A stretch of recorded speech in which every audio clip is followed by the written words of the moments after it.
Hello. It is the Sinister Gambino here with a new stream. And this stream will be going over the event week for this week. That started on like very early Thursday, like per usual, in Grand Theft Auto Online here. Saying it like that because I only just now got to it for Monday. That is if it records correctly this time around, unlike last stream I had to do like a take two of. But I learned I have to keep checking my YouTube like studio desktop version of my phone constantly just to make sure it's even recording it right. Apparently now, it's the last like stream apparently. Because apparently it can just randomly not record and not tell me about that shit apparently. So yeah. I kind of forgot to do a mic test here. So I'll do that real quick here. Hello. Hello, hello. Hello, hello. Hello! Alright, all good. It looks like there, as expected, just making sure, because I get all kinds of random issues that seem to happen somehow. Alright, today is indeed January 22nd, it looks like. I do believe that is indeed the case. Yes, Monday the 22nd. Okay, good. So I have to keep checking my YouTube studio, because of course, apparently recording does not have to go well anymore. Or just randomly looks to cut out, apparently. There's something. Which my previous stream did, so I had to do second take. So that one was meant for Monday, because I was kind of late there. For a different reason. The reason this time is just because the event's not so interesting. There's no new content, by the way, in this event. I'll clarify that right now. There is actually no new content at all during this event. Now, I'm not sure if I looked correctly, but I know that like certain YouTubers and stuff actually get like the information for the events like a day early, I believe, on like Wednesday. I actually have a look on the YouTube app actually right now. But yeah, big YouTubers actually tend to get like event details like a day early or whatever. So I'm trying to see if they like cut something from the current event basically. Oh, okay. No. Okay, so it was always meant for, I guess, next week for what will be coming out, though. What will be coming out, though, by the way, the drag races are actually coming out next week. But yes, apparently next week is actually going to be the drag races, which is nice. Unfortunately, this week's pretty boring, though, as I've kind of said. It's just an event week. It's no new content, unfortunately. Fortunately, it's already going to be the case where there's no new content for a week, but okay. Now,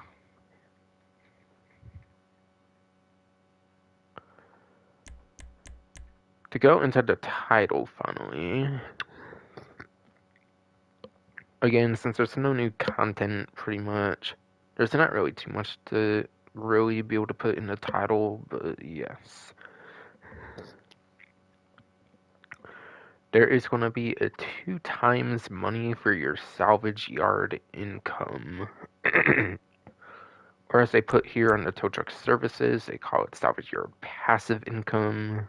Either one works, just salvage yard income, salvage yard passive income, who really cares? Either one works. Who really cares, to be honest? Either one really does work, yes indeed, fucking fruit. But yes. Now for the passive income for this new salvage yard, the latest property of the game. It is apparently doubled right now. It is apparently doubled now, yes, indeed. Fruit. Fucking fruit.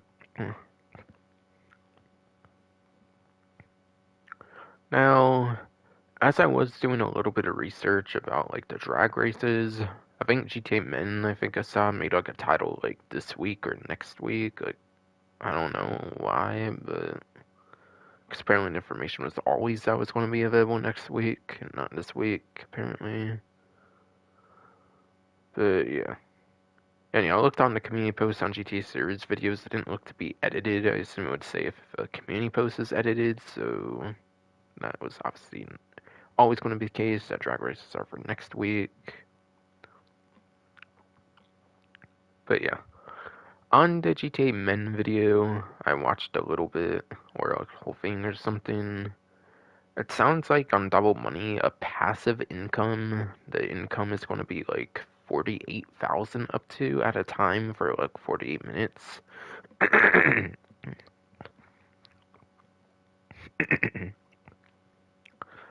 But yeah, shitty fucking fruit, damn it, fucking. Seems you can get up to $48,000 like at one time, basically, for 48 minutes. 48,000 one time, like, yeah, 48 $48,000 at one time up to. Now with that you probably need to use like both car lifts at the same time, I'm guessing. Or basically with that you're probably gonna need two vehicles, I'm guessing, on the car lifts. I don't know if you have to salvage like a salvage yard robbery vehicle. I don't know if that's to account for that for like 48,000 up to or not. I don't know if you get less money if you salvage something from like the tow truck services. If for most of the tow truck services, so maybe you have to do ones there for the 48,000 and you cannot count the salvage yard robbery ones or something. Something like that. Assuming mostly you just have to use the two different car lists. There might be different like high end or like different like rarities kind of.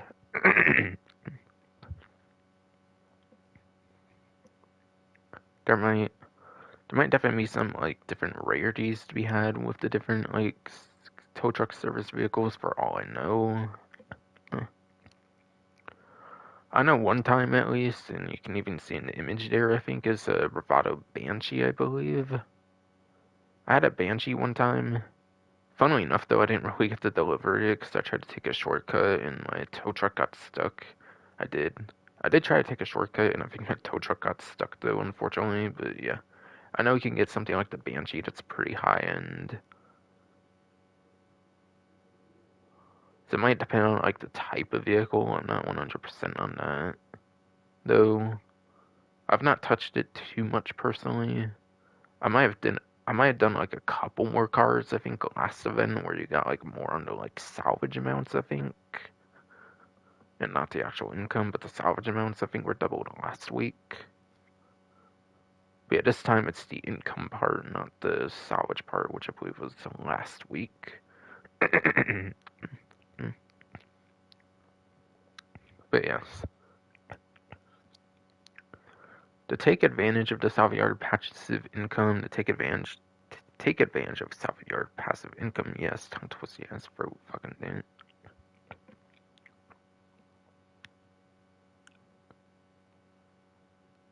To take advantage of that, you have to buy the wall safe.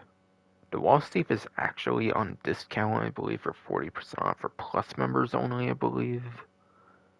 If you're not a Plus member, though, for the 9th Gen exclusive subscription, though, I believe it's full price on the, like, safe thingy, whatever, the wall safe, for, like, $750,000.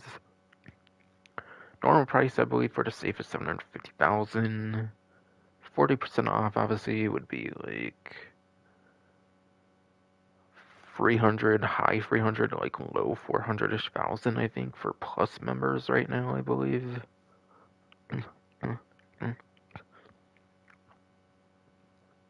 But yes.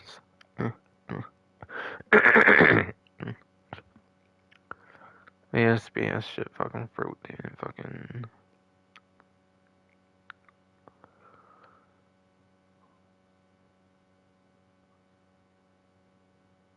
But yeah, sucks you have to pay for the safe though, it does suck.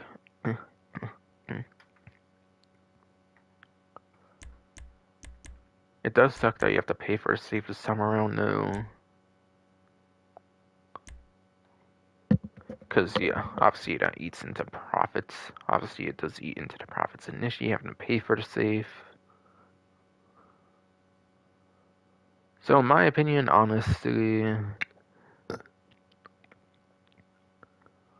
I do kind of think it's the worst passive income in terms of a $250,000 safe. At least in terms of a $250,000 safe, I do think it's kind of the worst passive income in that regard. Since if you think about it, for the nightclub safe, that's also 250,000. Nightclub, the nightclub safe, you can just do like popularity missions. Sure, you have to do missions there, but there's even a good alternative. There's even a good alternative method as well, actually, when it comes to the nightclub safe. If you're in your basement, I think you can actually just rebook DJs for like $10,000. Sure, that fucking throat. Sure.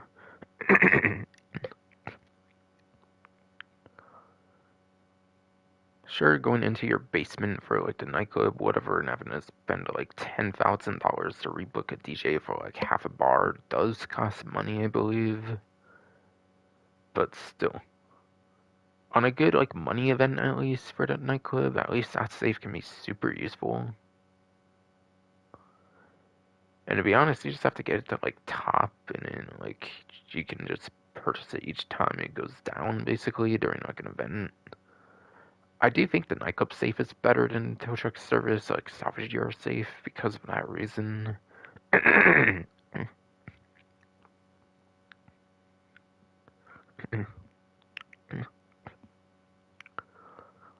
of that reason, I don't really think the salvage yard safe is as good as the nightclub safe, since you can just do the rebooking DJ trick for that one.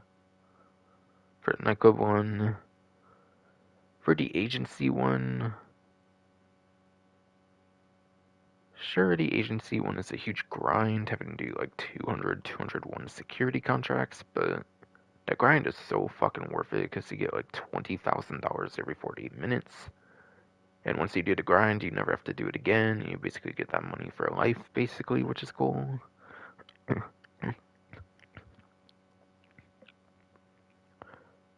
I get a lot of money from my agency safe to this day for when I like live stream each 40 minutes. It's pretty crazy. So I think in terms of $250,000 safes, I do kind of think the agency is the best one, to be honest. I do definitely think the agency is the best $250,000 safe. Yes, indeed. Fucking fruit. But yes. I kind of mentioned what probably is the best way to go about the like tow truck safe already, so I don't really need to. So I really do not need to explain more there. I think I mentioned pretty much anything I would pretty much know about this, honestly. And then for vehicle discounts, 30% off are all free here. It looks to be the Progen Tyrus, the Grotti Stinger, and then the Ian Stafford will all be 30% off. And I do actually believe it's all the vehicle discounts. I do. I do believe it's already all the vehicle discounts there is in the event here too, which is pretty crazy. I don't know, they've been kind of lackluster. They have been pretty lackluster with like the vehicle discounts and like discounts in general, I feel, ever since Chop Shop came out, I don't feel they do as much as they used to. Definitely do not feel they do as much discounts as they used to. They sure haven't done like much property discounts in a long time either, I believe. Of course, I'm not counting the plus subscription, I'm just counting like the basic discounts, by the way.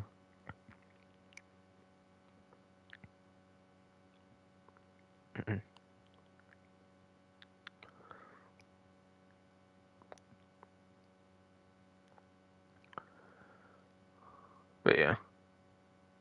Under the plus section, they usually have discounts, and then gun van, they just have a gun van there, so yeah.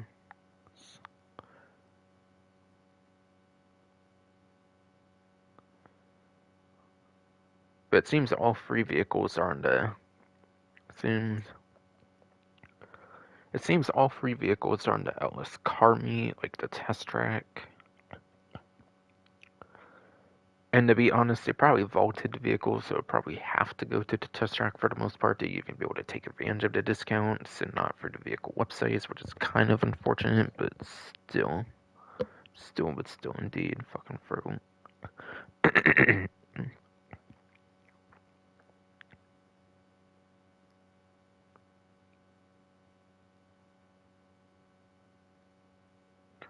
Alright, yes. Yes. Looks like just a test track vehicle this time on a vehicle discount, yes. Okay, so what about the vehicles? Like, how good or how, like, bad are they or anything?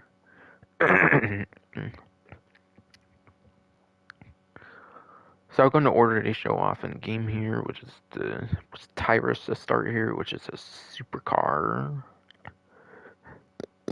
Which is a supercar, yes indeed, fucking throw.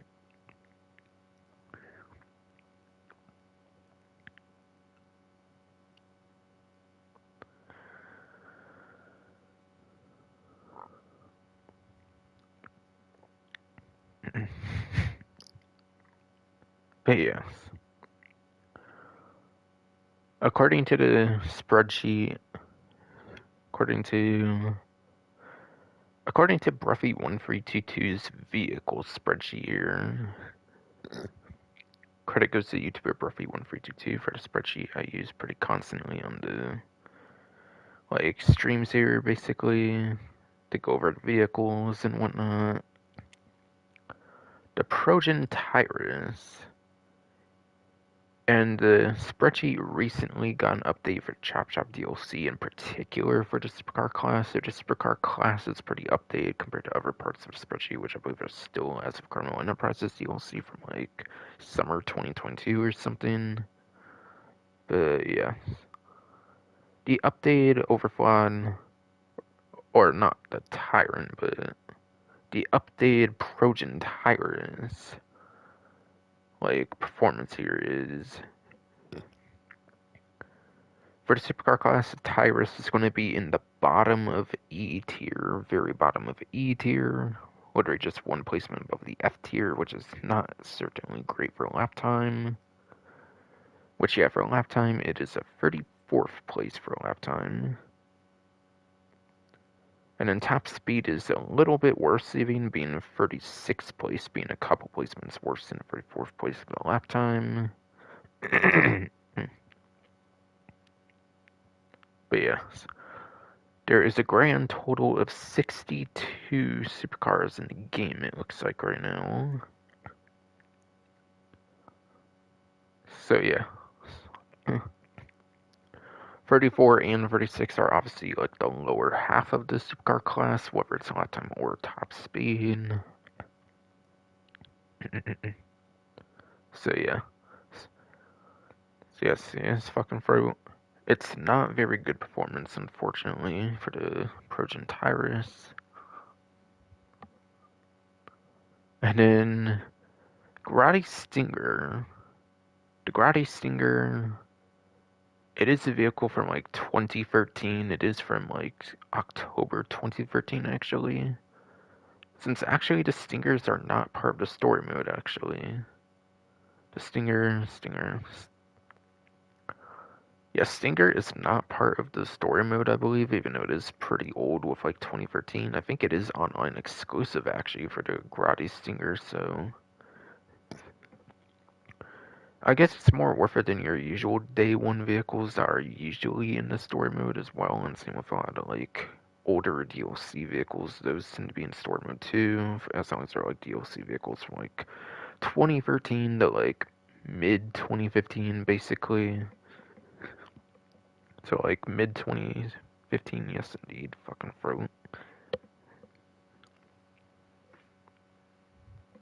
So yeah. The Stinger should actually be online exclusive, which is pretty good there, I guess. But again, it's a pretty old vehicle, so it's probably pretty outclassed. But according to the spreadsheet for the Sports Classics class, yes. Fucking throat. For the Sports Classics class, Grady Stinger in the Sports Classics class is also at the bottom of the E tier, actually, as well, like the Trojan Tyrus from earlier. And that gives it 27th place for a lap time, and then it gives it 23rd place for top speed. There seems to be exactly 46 vehicles as well. So for the Stinger, the top speed is just barely like above average before it gets below average. So it is technically an above average top speed for the class, but just by one spot before it gets into below average for top speed. But yeah, lap times, nothing at all to write home about, which lap time is usually the most important.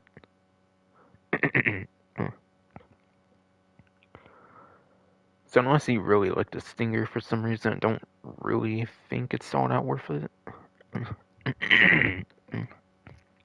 So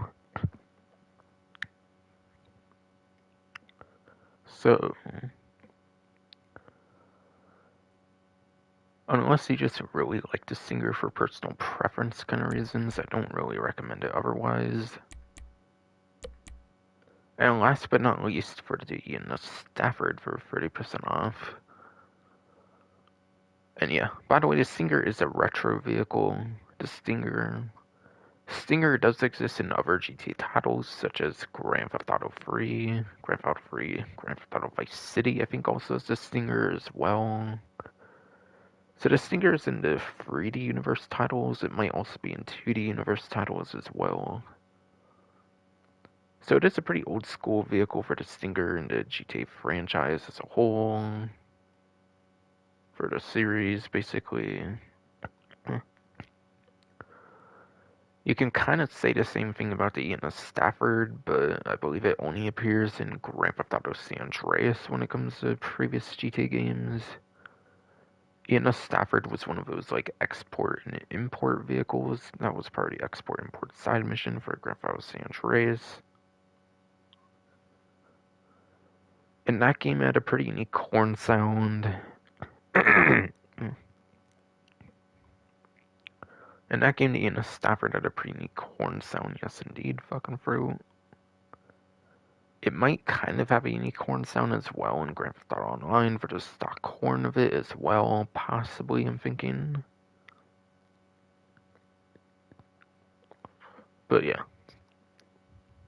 That one, I believe, is in the sedan class, I believe. I do believe that one's part of the sedan class. Which is nowhere near the most popular class, but I also do not recall it being all that great performance either, so not looking like very performance heavy options at all, and it looks like not looking like performance heavy options at all for the vehicle discounts for the couple this time around. Alright, yes. It is indeed in the sedan class for the ENS Stafford. According to the spreadsheet, according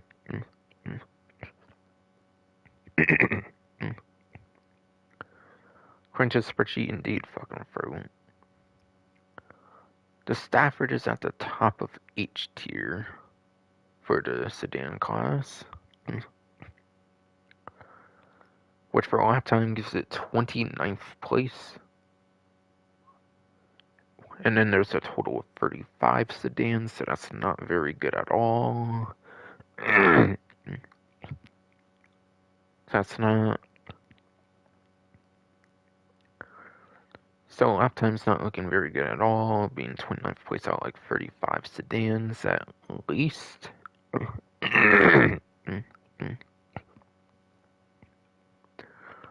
Not looking good for 29th out of 35 sedans at least, yes indeed, fucking fruit.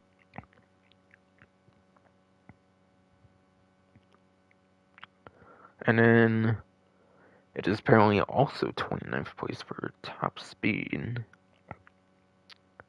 But yes, 29th place in lap time, 29th place top speed as well in the Stafford. Out of at least 35 sedans. Not good at all performance-wise. Not good.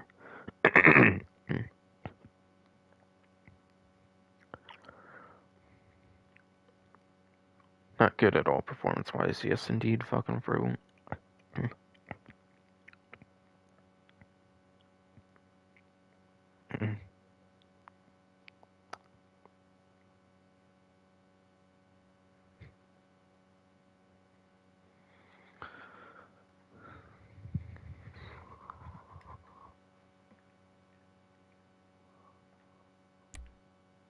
And then, again, as a reminder, that's every single...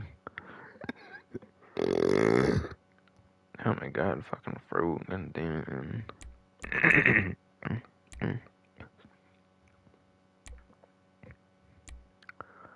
Again, shitty fucking fruit.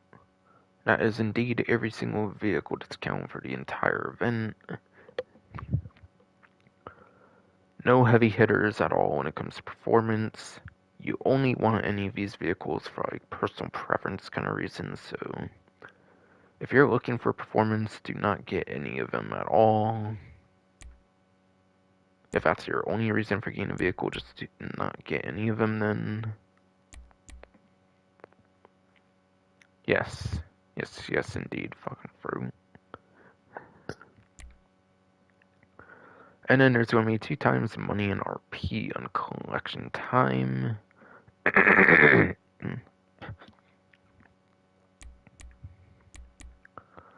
times money RP on collection time. Yes, indeed, fucking fruit.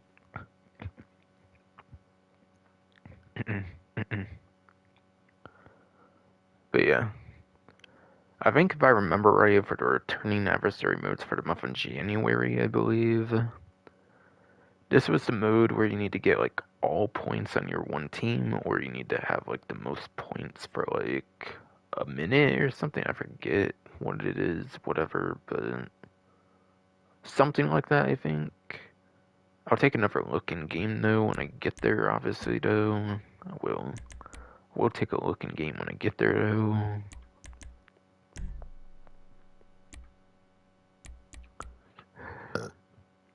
But yeah, plus stuff is obviously from last event. This was from last event as well.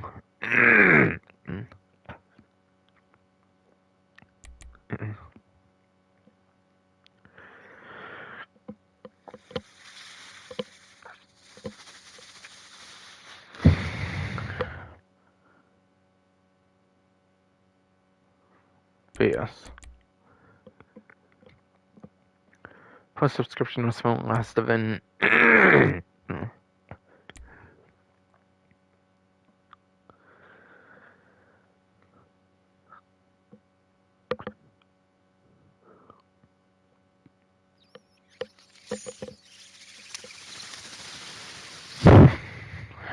God, fucking fruit.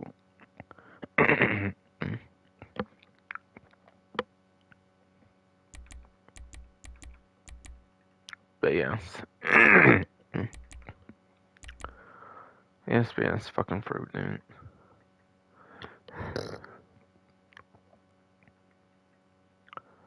Plus benefits was from last event, obviously, yes. Cavalcade XL was from last event as well. So it's only this one that's new for this event, for the what's new section.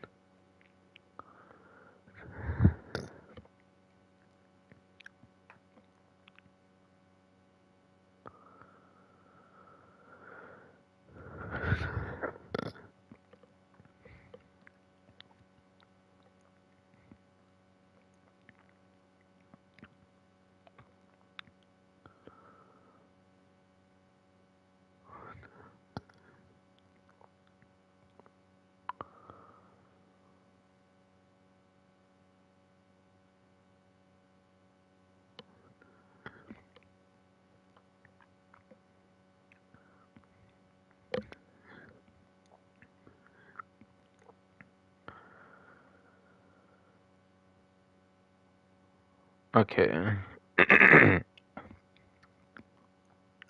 Okay, fucking fruit. I was looking in there. I was fucking fruit. I was looking in there to see, like, if there was any, like, new information in there, but nah. It's just the same thing that's on the main menu. It is just the same thing on the main menu. It's indeed fucking fruit.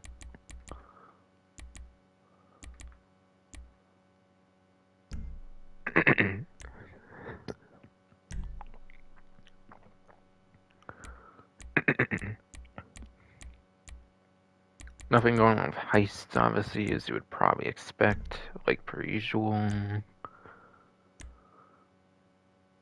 I think from there, I'm just going into the game, basically. From there, I am basically just going into the game as well. Yes, indeed, fucking fruit.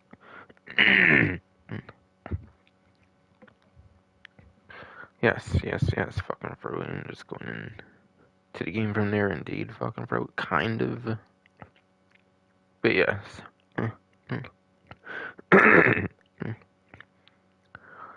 Yes, shit, fucking fruit, goddamn it. So, for those that might not believe me that the drag races are launching next week for the game, I'll just read a little thing. Prepare to burn out your tires, time your shifts, and leave the competition in your rear view mirror when drag races launch next week in GTA Online.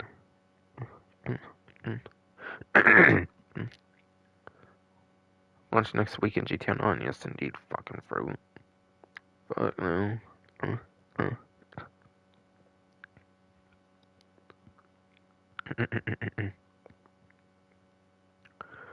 And then there is another interesting thing in news as well. There is another interesting thing in news as well, but it's not good for those that are on the 8th gen systems. It does not really matter on 9th gen and PC. It's not going to impact anybody on 9th gen or PC like myself. But if you are still on an 8th generation console, this will impact you, basically. For the most part, if you use the feature, that is. But yeah. I personally do not use it, but I can see why there is people that do use it. I used it one time actually on like the not Avenger, but I think on my thruster reviewing guide I used the Rockstar editor so I could see the models of the missiles easier for certain vehicles. so, so, so there is pretty genuine use of the Rockstar editor for sure. But yes. Fucking GTA Online updates on PS4 and Xbox One. GTA. Fucking road, damn it, fucking. GTA Online updates on PS4 and Xbox One. As we begin to approach the limits of what's possible within the technical capacity of previous generation consoles, we are taking necessary steps to allow for future GTA Online updates on PlayStation 4 and Xbox One. As part of these changes, the Rockstar editor, including any clips or projects saved in the Rockstar editor, will no longer be available on PlayStation 4 and Xbox One consoles as of February 20th, 2024. Okay. So Newswire came out on the 18th, okay. So that's only a little over a month heads up on that, okay.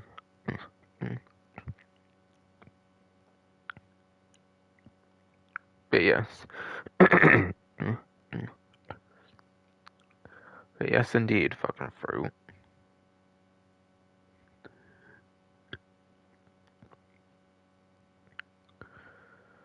But yes.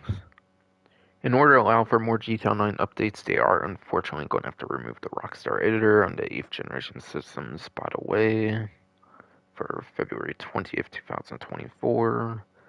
As of when I'm making this live stream on January 22nd here, that's a little less than a month now, but again, it did get posted as early as like January 18th, it looked like.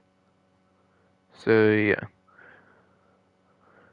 From there, from that date onward, it looks like the Rockstar editor will be exclusive to the 9th gen version, will be exclusive to the 9th generation versions of the game, as well as PC, obviously. As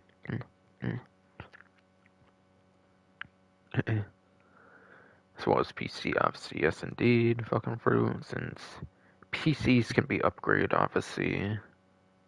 So you do not have to worry about the specs as much, obviously, on a PC.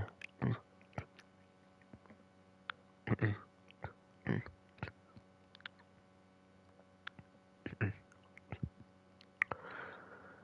yeah, in my opinion, I feel it's fucking dumb. I feel they should just call this their last hurrah. I feel they should just call it the last hurrah on the 8th generation systems, pretty much. Fucking, they cut out 7th gen in like the first 2 years. They had to count 7th gen updates in like the first 2 years, for fuck's sakes. Fucking 8th gen has had updates for almost 10 years now. Like, I think it's fine if they cut the update support entirely on the systems, in my opinion.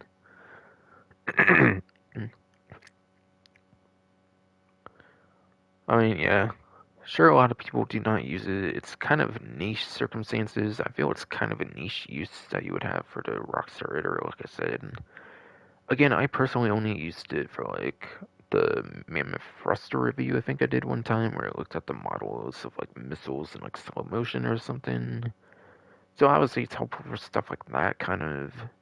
There is obviously genuine uses for it that you might not get off like YouTube recording on your like proper console and stuff.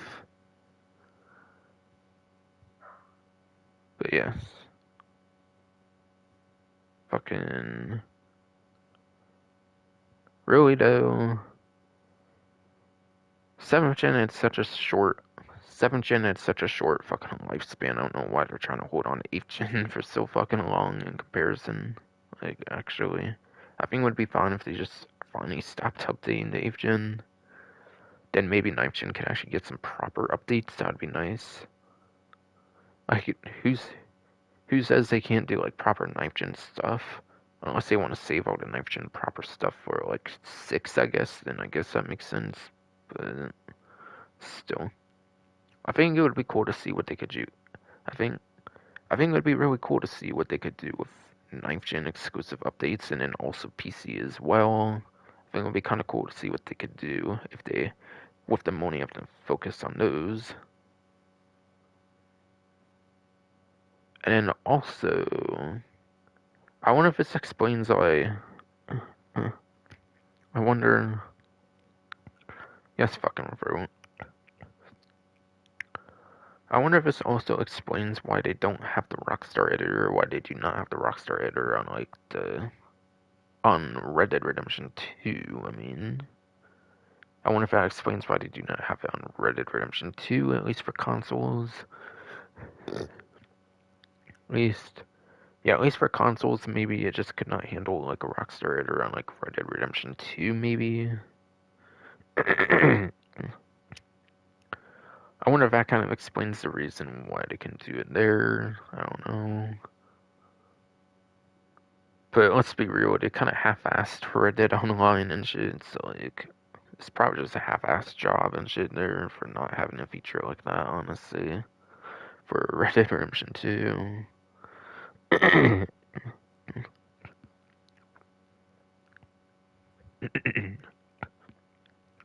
But do gotta wonder, honestly, since it is a much more advanced. Do definitely have to wonder, since it's a much more advanced PS4 game, obviously, for an example. For Red Dead Redemption 2, yes, fucking fro.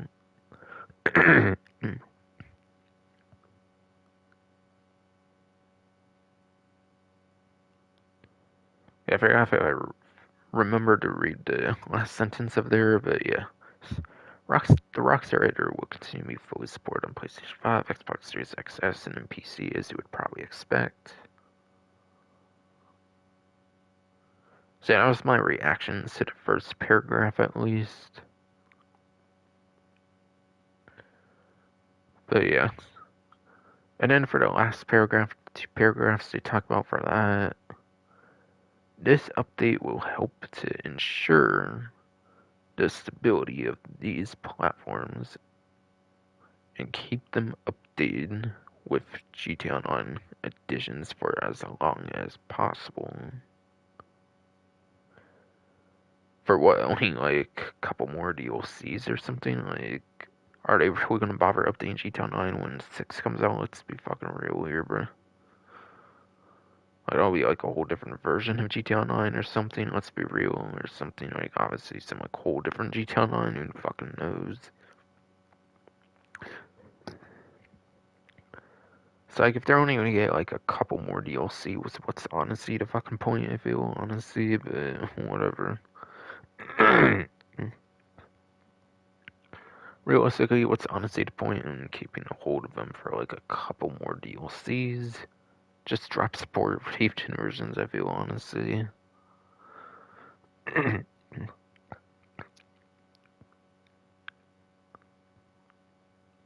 Again, I would like to actually see the potential of what they could do with like 9th gen only systems and PC, like in full, finally.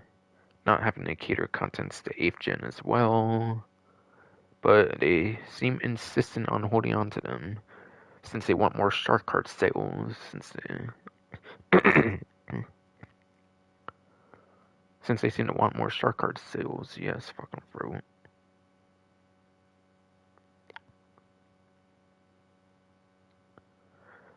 For more information on the Rockstar Editor changes, including how to export and save Rockstar Editor projects on PlayStation 4 and Xbox One, please visit our support site. I'll click the link, I guess, here. Fuck it.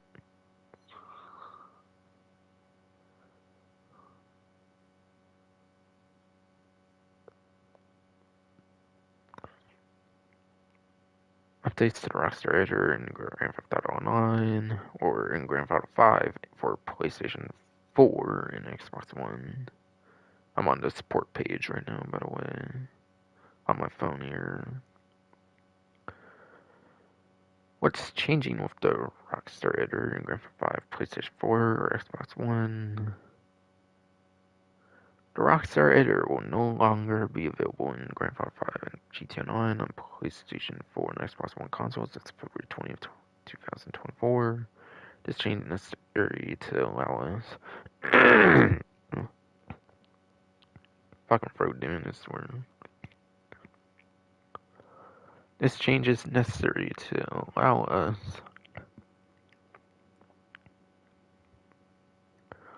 to support ongoing updates to these games on both platforms. What does this mean for any Rockstar Editor clips and projects created on PlayStation 4 or Xbox One? All clips or projects will be deleted on February 20th, 2024 when Rockstar Editor is removed from these platforms. Is removed from these platforms, yes indeed, fucking fruit.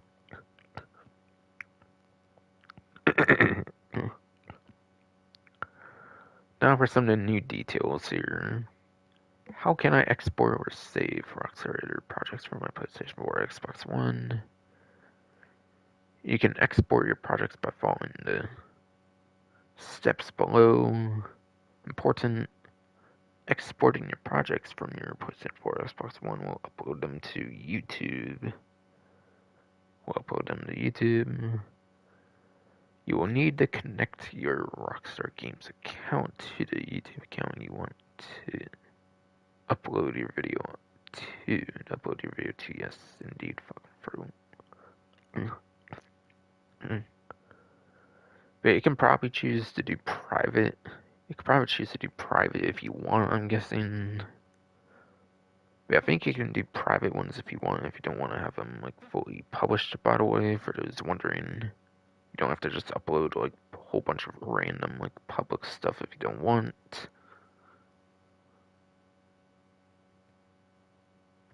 I believe you can still upload it without it being public.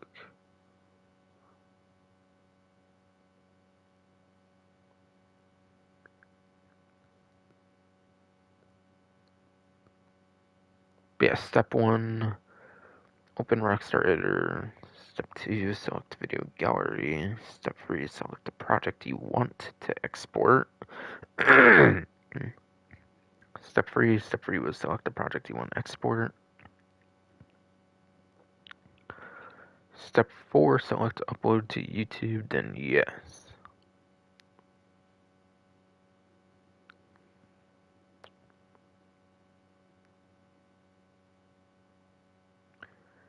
Alright, and then there's a couple sub-steps for step 4, and then... and then there's a couple things underneath step 4 as well.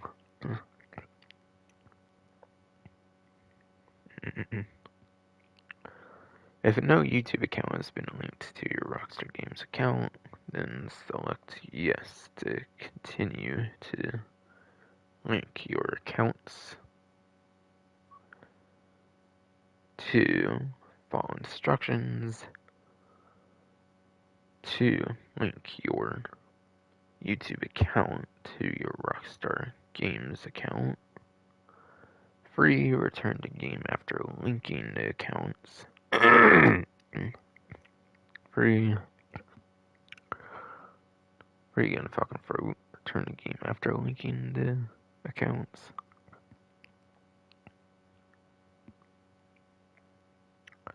Alright, step 5 finally here for full-on step 5.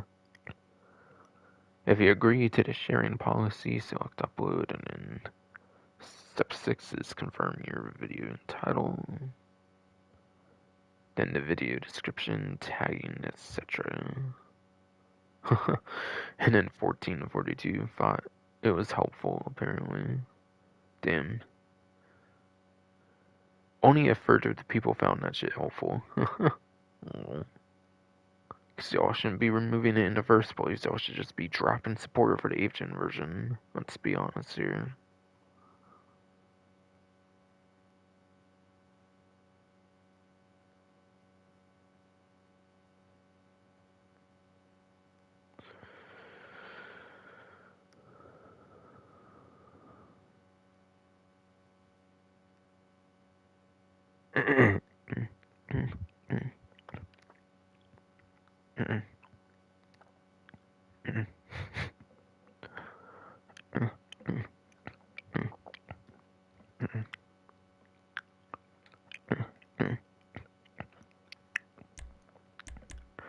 But yes.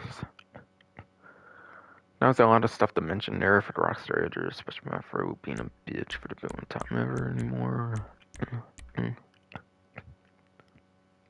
But yeah. I should probably clarify on the adversary mode here.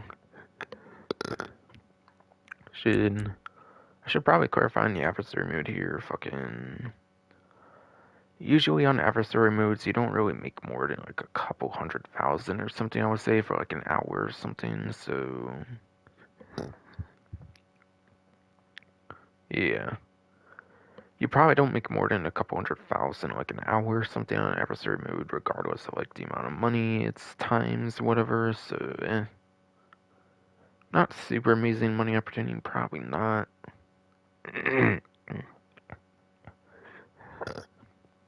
Probably not. Probably not a super amazing money opportunity, to be fair, but still. You can kind of do the tow truck services and the collection time at the same time if you want.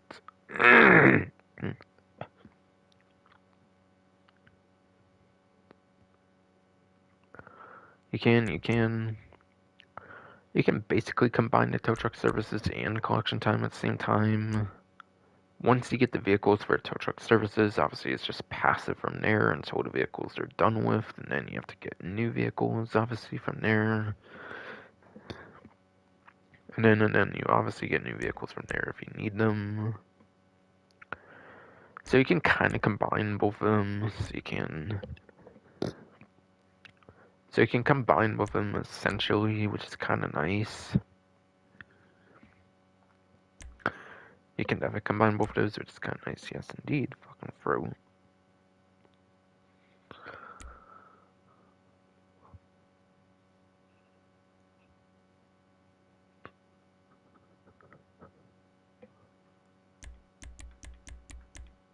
Yes, both can easily be combined. Yes, indeed. Fucking throw.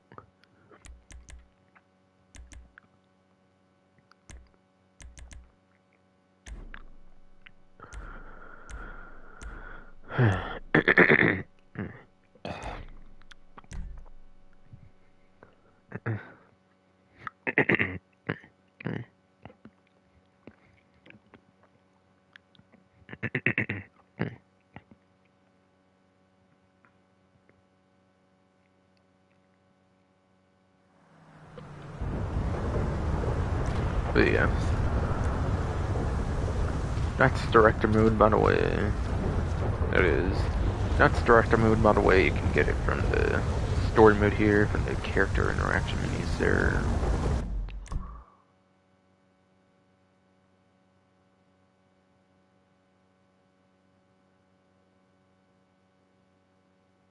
But yes. So that and the Rockstar. But yeah, that Rockstar Editor director mode, that's going away basically on the 8th gen systems, is what I was saying earlier. That's what I was saying all earlier, is that the director mode and the Rockstar Editor is getting removed on 8th gen in like a month. A little over a month when they announced it. As of when I'm streaming it, it's even less than a month right now. As of when I'm streaming it, even less than a month right now. Yes, indeed. Fucking fro.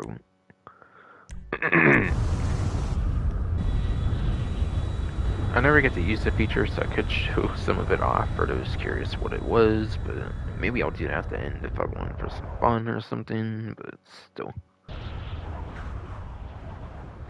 It's pretty fun. You can actually, like, it's actually pretty fun, actually. I think you can actually use, like, infinite ammo and stuff like that. But yeah. You can play a certain story mode characters, like Ron Jakowski and, like, stuff like that. Or, like, whatever pronunciation and whatnot. Okay, I gotta change my spawn location, right? I was doing the Salvage Yard properties, I guess, the last time I was on here. I kind of forget to talk about the weekly challenges, to be honest, a lot, so, yeah. I might talk about it, actually. I saw on GTA, like, series videos community posts that mentioned the weekly challenge. I really need to start remembering to mention those. I kind of forget about them, to be honest, but, yeah. That's kind of what happens when they shadow drop it. That's kind of what happens when they kind of shadow dropped it on like the 14th or like the 15th of December when the DLC released on the 12th and they didn't have it available for a couple days or something. That's kind of on Rockstar. I forget about that, to be honest.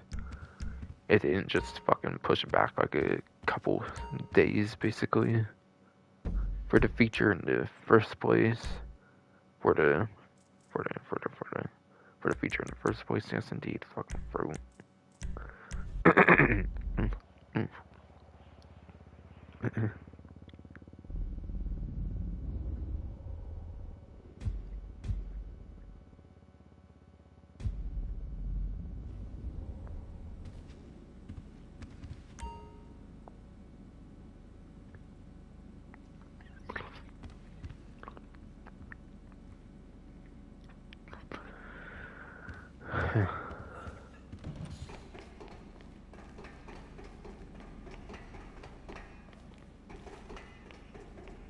You're fine, right?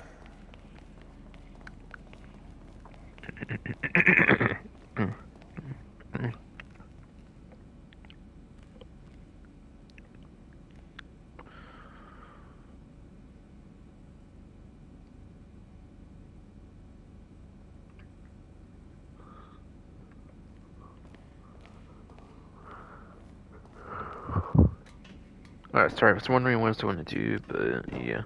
I'm gonna be checking fucking YouTube Studio, make sure my fucking thing's recording right. Because for some reason I get to have recording issues now too, and on top of like all other issues.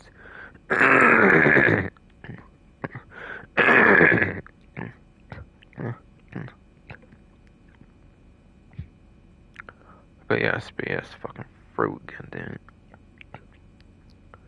Looks to still be going on my live stream good. Just gotta keep checking that shit now, basically.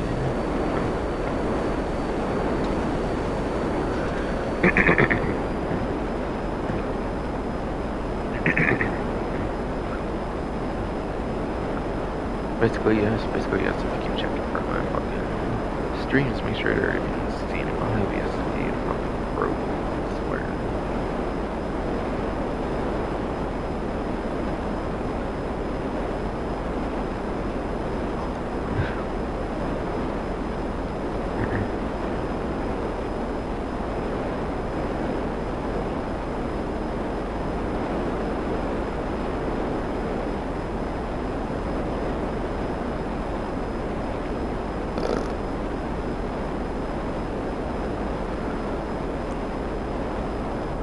Well, I found the gun van apparently, okay. I might go over that now, okay. KK. Might go over that now, yes indeed. Fucking bro, why not? Why not indeed go over that, yes, fucking bro.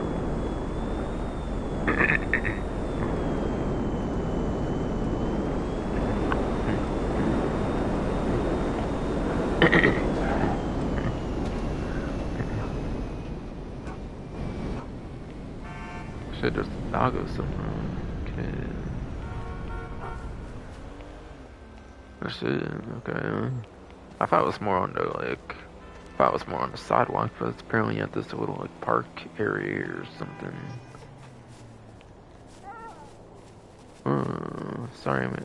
Sorry I'm aggravating you, doggo. I'll leave. Or something.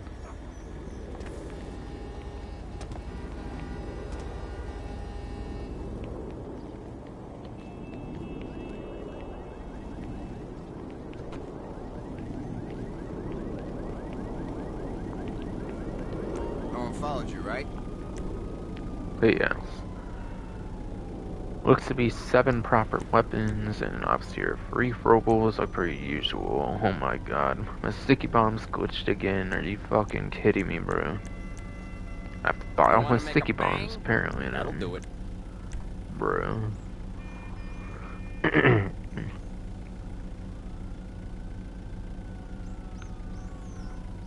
Okay, so, like per usual, there's gonna be those 2 that are on discount.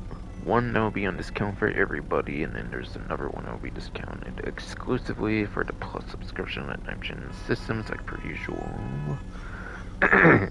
Trust me, that's like per messy. usual, yes In a indeed, good way. fucking through. Okay.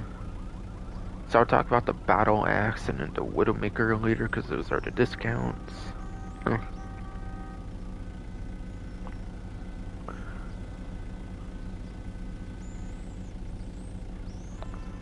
Yeah. Starting off here is the precision rifle. Doing a bit of long range work, aren't you?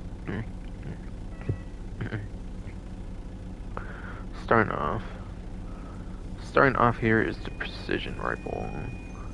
Latest in the kind of worst sniper edition in the entire game with the Criminal Enterprises DLC. For sniper rifles here. Now that is a precision instrument. It is basically... You can basically think of it as like a cross of like the Mark 1 like sniper.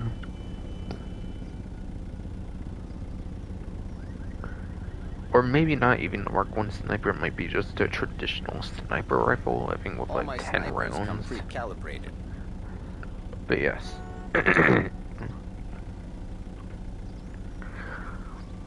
BS shit fucking fruit. It's basically the 10 round like sniper rifle, like the basic sniper rifle I believe, and then It's kind of like that and the Mark II, like marksman rifle combined, kind of. Doing a bit of long-range work, are we? But yeah. It's got such a low rate of fire, it's got quite a low fire rate, being a sniper, makes sense. Marksman rifle Mark II probably like shoots quicker than this, so yeah. You can kind of see where they kind of went wrong with this gun if you think about it. And Now that is a precision instrument. precision is kind of true. Basically, it does have some nice headshot. It does have nice ability to headshot at least, which is kind of nice, but you can headshot with any gun in the game pretty effectively as long as it has like some kind of lock on basically, so that's not really saying much there really, honestly.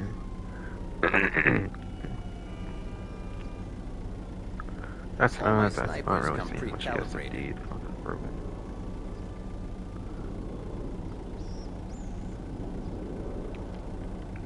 So really not a very good gun, honestly.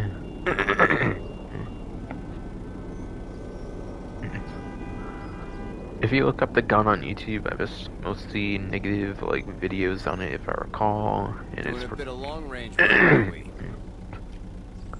and it's for good reason. Yes, indeed, fucking fruit. Worst of all, no attachments to the gun. That's right. There is 0 attachments on this weapon at all. The Mark II marksman rifle, which is pretty much the most comparable like weapon of the sniper rifle class, the marksman rifle Mark II. I mean, obviously it's Mark II weapon, so you kind of expect it to be better than this being not being Mark II, but still. It's still laughable how that one is like so many attachments, but this one is like 0 attachments at all. Like, seriously though, what were they thinking on this? Snipers come pre-calibrated. Seriously though, what were they even thinking on that though?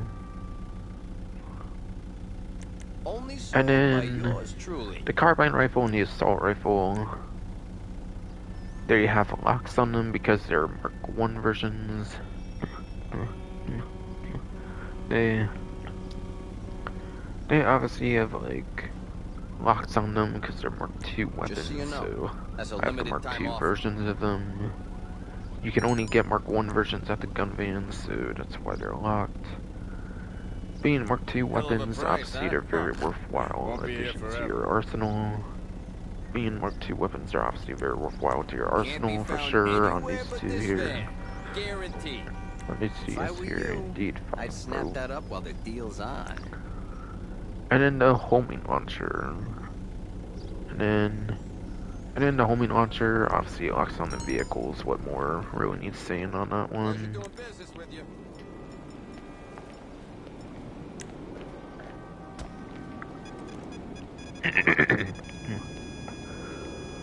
What really needs more saying on that one? That one's obviously super good. You know the deal. That was only released a little while ago. And yeah, battle rifle is back after being vaulted the last week. The battle rifle is back after being vaulted from last week. Basically, for the last event, it was gone entirely there. Latest weapon released with the Chop Shop DLC. I mean, technically the snowball launcher released after it, but in terms of like traditional weapons, it's the only traditional weapon I believe for the Chop Shop DLC. But yeah, unfortunately, this one's also not a very good recent weapon addition. It's also the latest one of its class as well for the assault rifles. Fresh out of the box.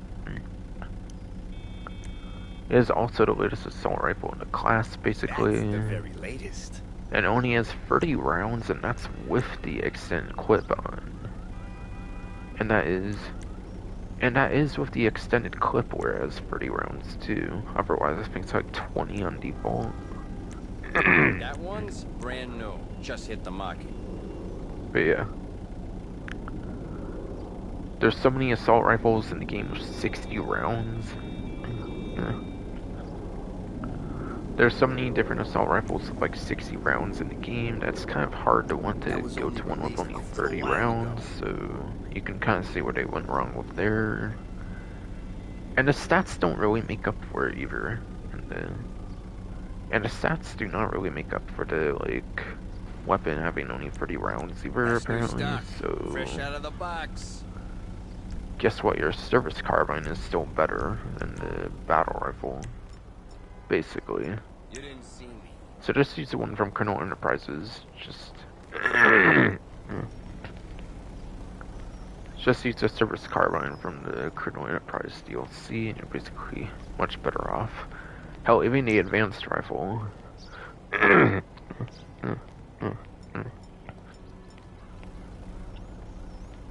Hell, even the advanced rifle that I have, like, in the gun van. Not in the gun van, but I have the advanced rifle in my gun locker. Yeah, the gun locker. Yes. I do have the advanced rifle in the gun locker, so... But even then, that's from day one of the game, and it also has 60 rounds, along with a lot of these other ones. You're just at such a significant disadvantage with like half the magazine size. You're just at such a disadvantage with 30 over 60, no doubt. 30 over 60, such a disadvantage, yes indeed, fucking fruit. So why bother using it, to be honest?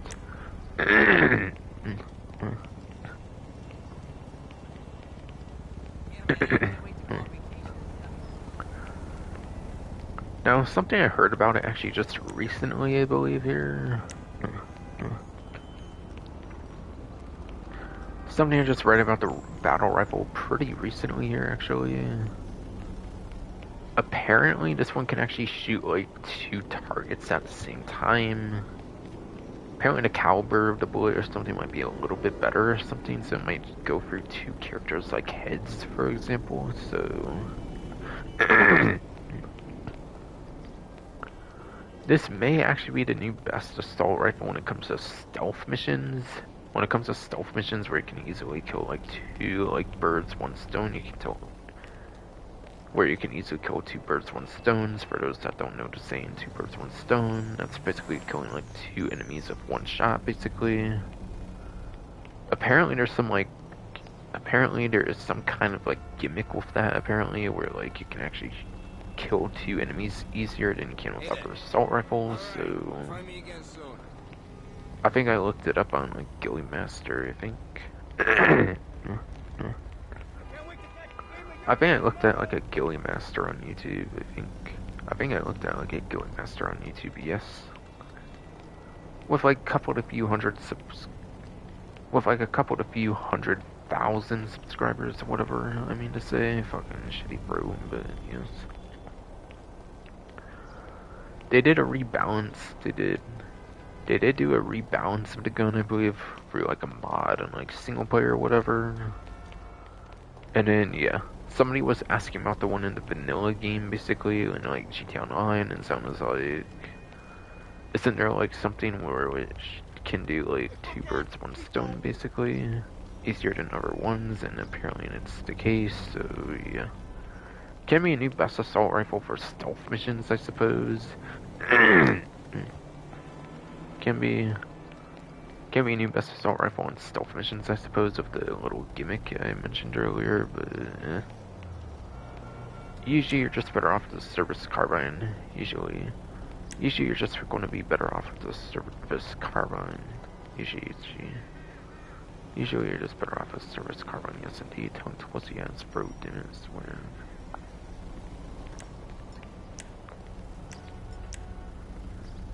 But yeah, if you missed out on it since it wasn't available last week and you somehow did not get it beforehand, then it is available for one more. If you somehow managed to miss it for like all the different times it's been available, it is available for this week again. Hey. Tongue pussy ass brewers. Okay, let's do this. Swear.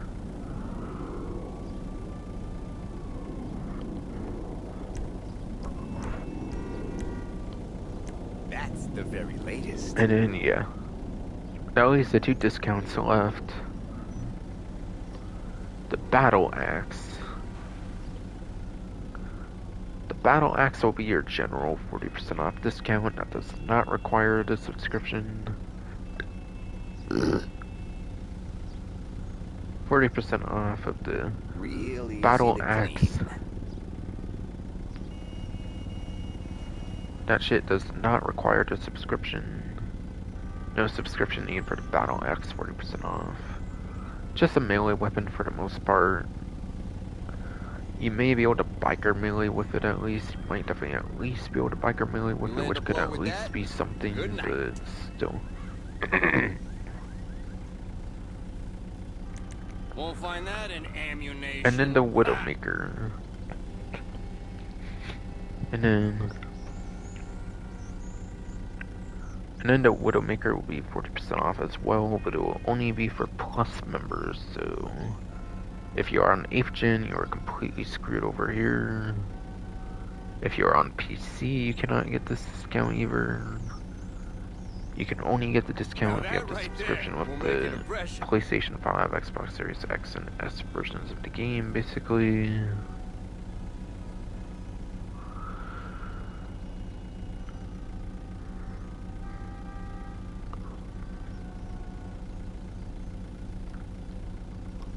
But yeah. You were never here. I was never here. I do for some reason have the Widowmaker over the minigame. I do. Fucking tongue twisty throat would seem like a minivan or something kind of trying to say it, so it stopped at saying it, but fucking. For some reason I have the Widowmaker in my gun locker, so I can get like. I think it lets me get the ammo for the main gun constantly, but yeah. If you have a weapon of like one type in the gun locker, I think it essentially refills their ammo, so you can get rid of those pesky, annoying ammo glitches.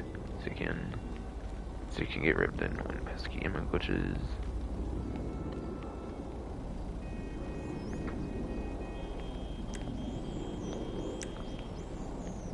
But yeah.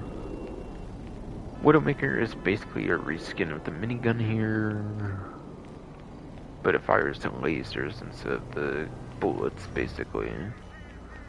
So pretty much you could go either of those two as your main like minigun option. But yeah, the Widowmaker does have the lasers obviously, so it is going to be like red ammo basically, so that's probably going to attract a lot more attention to you if you use the laser Widowmaker.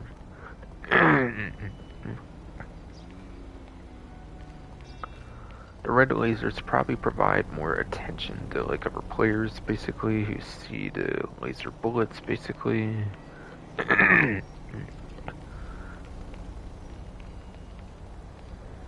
But yes.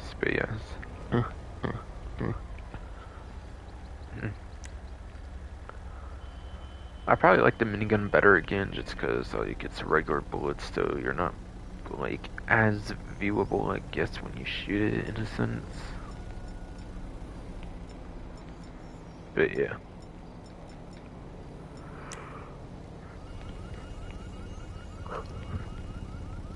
But yes. Indeed, fucking fruit, Chris. No one followed you, right? Make it quick.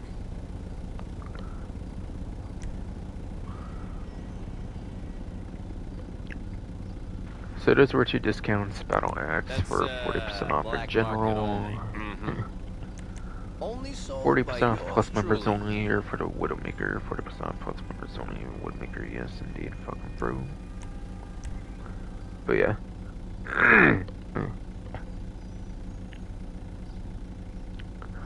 BS. Then for throwables, you get tear gas here. Tear gas is pretty good for room clearing, pretty good for clearing rooms, You so want a that's signature obviously style? pretty good That there. right there is a signature style. Sticky bombs. Sticky bombs can be used for the armored truck things that they add back into the game with the Sanchez Mercenaries DLC. It was certainly where they add back the armored trucks from like the early days of the game. Albeit it's a I'll little keep this tad in different, stock or for like a you. good tad different, kind Yeah, of in a sense, that'll but hurt. still, Guaranteed effective. still indeed fucking brutal. But yeah, sticky bombs you can detonate whenever you want, basically, so obviously that's super good.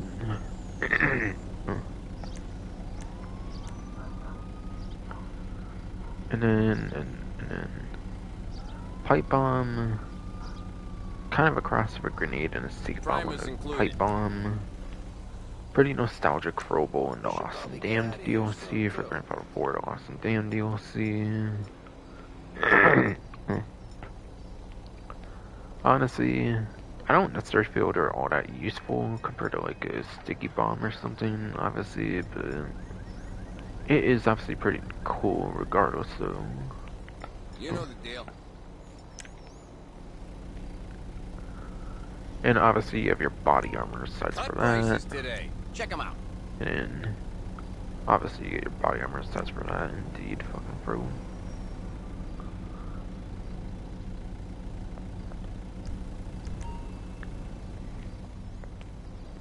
Pleasure doing business with you.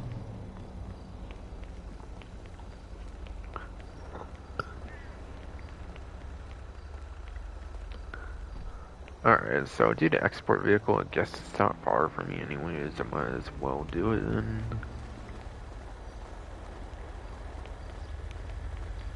Just smoked out of some sweet ride you got there, man. Oops. Oops, indeed, fucking pro. Hey, good looking. What's up?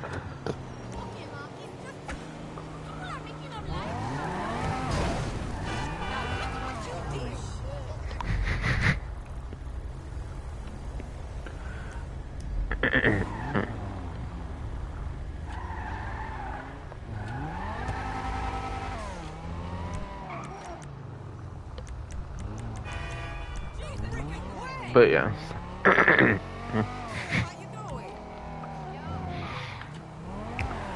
But yeah, shitty fucking pro dance, swear fucking. I usually like talk about the vehicles I'm in, obviously, when I take them from like the export vehicle list here and stuff, so.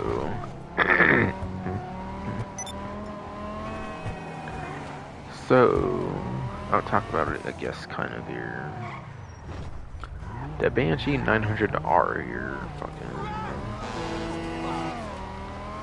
Supercar version of the Banshee. It's a supercar version of the Banshee that you upgrade from like Benny's original Motorworks, or basically take it over to Benny's. You can even use like the arena mechanic or something that specializes in Benny's as well, obviously. But yeah, the supercar version of the Banshee has such insane top speed for supercar class. I think it's kind of declined, I think, a little bit. Like with the 811, I think people the 811 and the Banshee 900 are kind of declined compared to like stuff like the Devastate 8, the NTMT for those two that also have HSW. Their regular versions are just so good as well for top speed, and then then you have the Torero XO, I believe this is pretty much the #1 8-gen top speed, and then obviously #1 non-HSW top speed as well for how special works. Obviously it's not just W, so it's basically #1 top speed for non-HSW. For supercar class and for the supercar class in general, obviously for the supercar class in general, yes indeed. Fucking pro dudes in this way.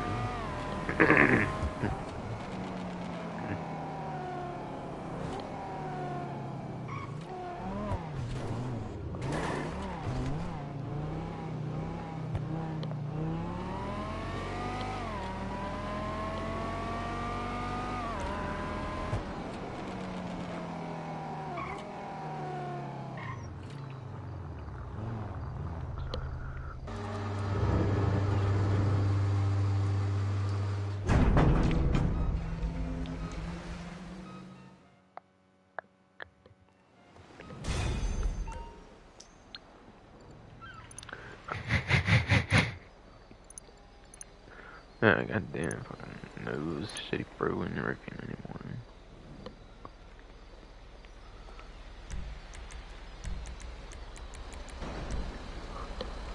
But yeah. Yes, man, I should have fucking broke that. Now hopefully be able to actually make it to the casino here without some other kind of distraction, of course, like earlier.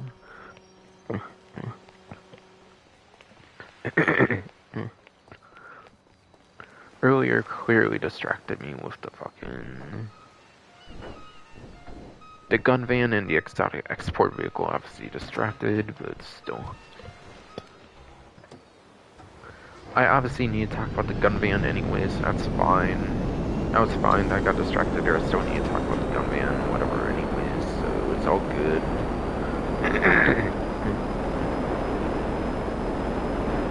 so it's all good, yes indeed. Fucking broke it.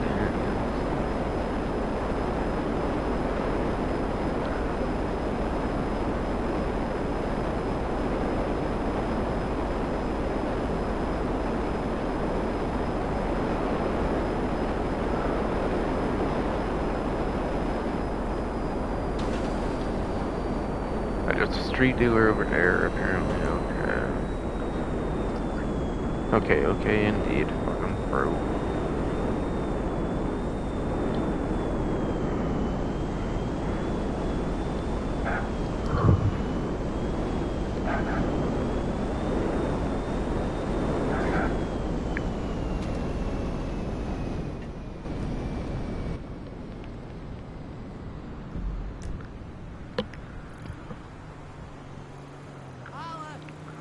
Okay, so...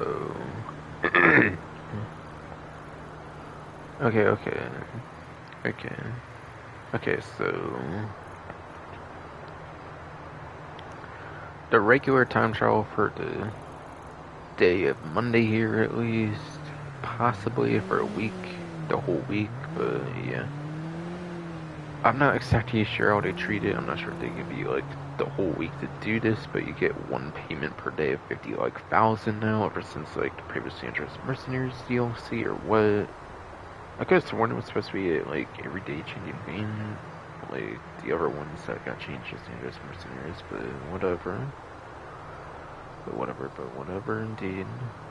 So because of that, I don't really go over them in full details anymore for, like, vehicle advice and everything anymore, so I can cut short for the most part and get to premium race and then the podium vehicle.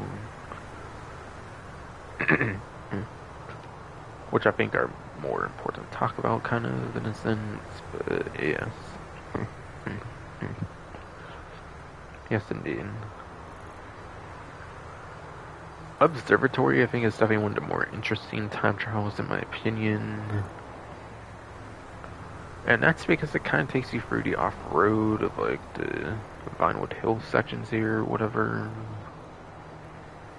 If you played the single-player mission Cato Libre, you should have a pretty good idea of what kind of, like, route you should go. Basically, you want to go through, like, as much of, like, the tunnel areas or whatever as possible. Which, yeah, I think goes from here and it kind of goes into, like, the lining here, basically. Or at least it goes pretty nearby it. I believe it does go pretty near it. I'm not sure if it goes exactly that way, but still. Again, if you played the Cato Libre story mode mission from the single player, you should know what the kind of route I'm kind of alluding to. Then yeah, from there you basically just go, or you don't go GPS route from here. You should cut through. You should cut through into the airstrip here. I think there's even like a stunt jump here that can take you over more like the sandy shores. And then from there you go to GPS route, I believe. Though you could possibly kind of cross over here as well with the little shortcut there, kind of, depending on like where you land or whatever.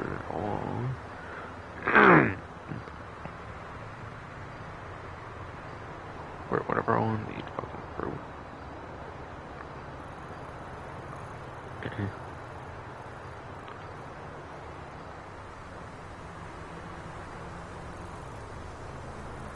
And yeah, I think it pretty much takes you over here or something where Trevor sees like Terry and Clay basically for like the Awesome Dan DLC.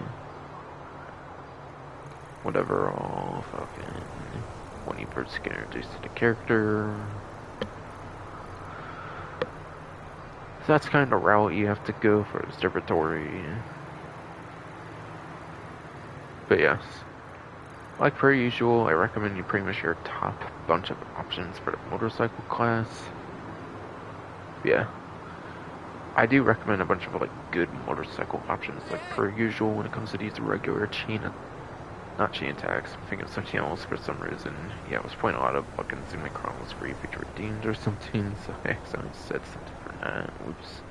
And no, I'm not tired right now. I think I just accidentally said something on that instead. Fucking. But yeah. Observatory time trial here, whatever, fucking.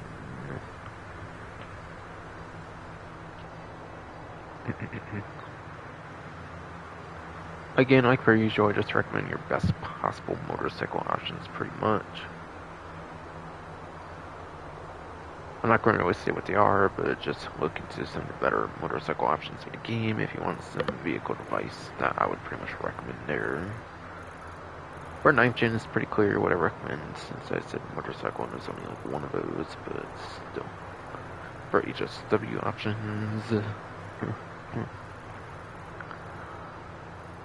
For HSW options, for HSW options, yes indeed. Bro, god damn it, man. Fuck.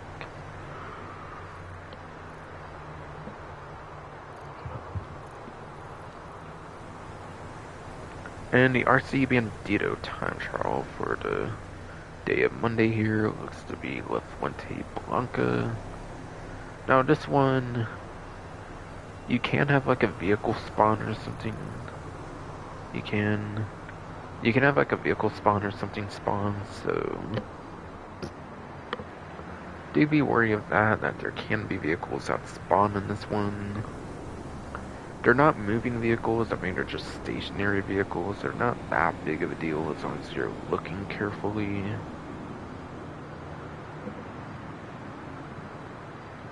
But there might be like a limo or something that can spawn there. There might be some other like traditional vehicles kind of that spawn there too. Something like the Washington or something.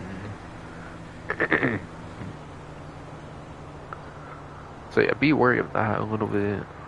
Besides for that, it's just my usual advice for us being David time trials, where you just like respawn over and over till you get it, and you like understand the different corners and whatnot, or just look up a video guide, obviously.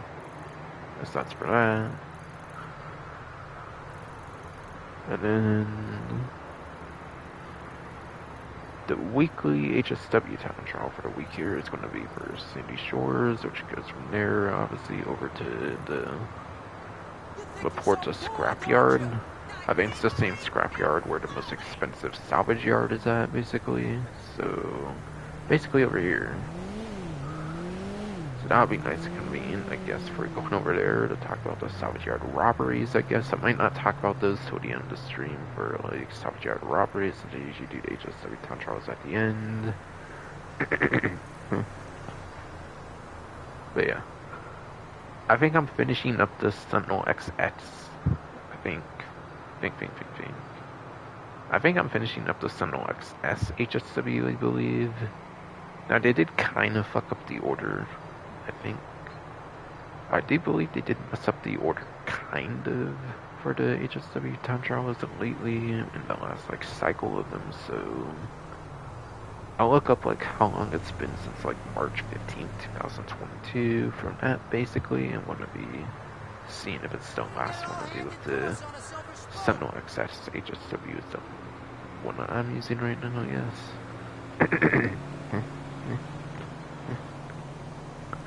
That's not one I really recommend, to be honest, but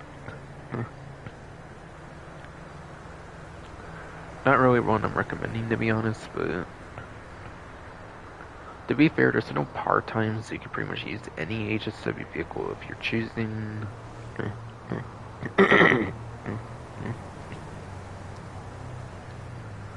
Just choose.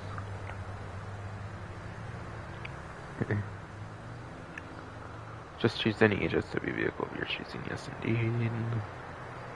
Really, since there's no part-time, you can pretty much choose anything you want for HSW is what I'm saying, but yeah. The HSW Hotshot Drag, which is the only HSW motorcycle, I think is a pretty good contender for pretty much any HSW time trial. Since having that less space you take on the road means less crashing, as long as you're careful with the vehicle, of course, and you do not crash. Or have very minimal crashing that you can recover from pretty easily and whatnot all. And fucking...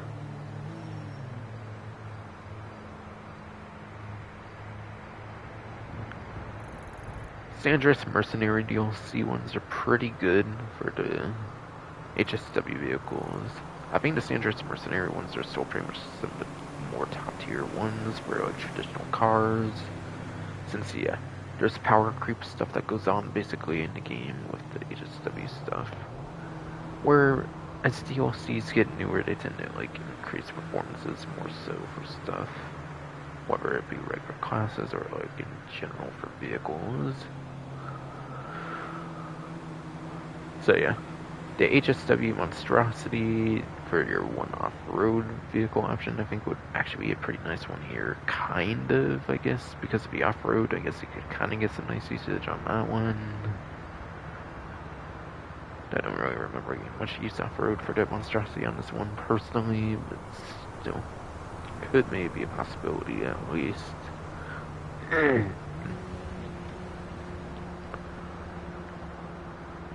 And fucking...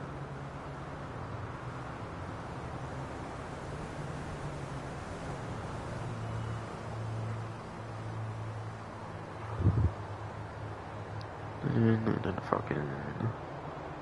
Yeah, HSW Monstrosity for the off-road class was one of those Sandris Mercenary ones that are pretty top tier. The HSW Itali GTO Stinger DT is one of those like sport car kind of HSW vehicles, like a sport car one. Then you have HSW for the Buffalo, the Bravado Buffalo S, not STX, but the Bravado Buffalo EVX. I mean, that one's pretty damn impressive performance when it comes to the pretty impressive performance for sure for the Itali GTO Stinger DT, whatever being a Sandris Mercenaries DLC HSW vehicle. Or like, wait, I said the Bravado Buffalo EVX, I already talked about that previous one, right? I did. But yeah. I mean, it's kind of like second or third, I guess, when it comes to the muscle car class for HSW, so it's not really that great, especially with the convertible HSW Vigera ZX. That's another version of the, like, Vigera ZX from Chrono Enterprise, which is for good performance for the muscle car class, for the HSW one, of course, but yeah. And then fucking... Then the last one was the Panadla Corsica for those Sandris Mercenary ones, which I think are pretty much the best performing ones that are cars, at least, not like the bike one, which again has all the advantage of not crashing as easily if you're careful. If at all, even. Again, if you're careful. Those are a good few options there.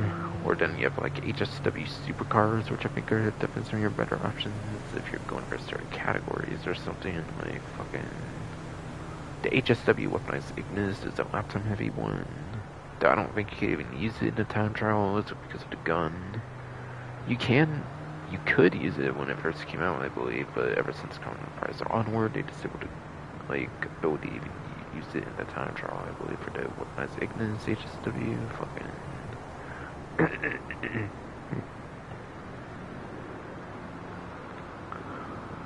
And then you have the second 2 HSW, which is also pretty respectable for a lap time, like the second 2, like the fucking, like the other one, obviously. Whatever. That body, are you really getting kind of tired more than I thought you would, or what? Like, actually, fucking... I swear I do not necessarily think I feel tired now. Okay.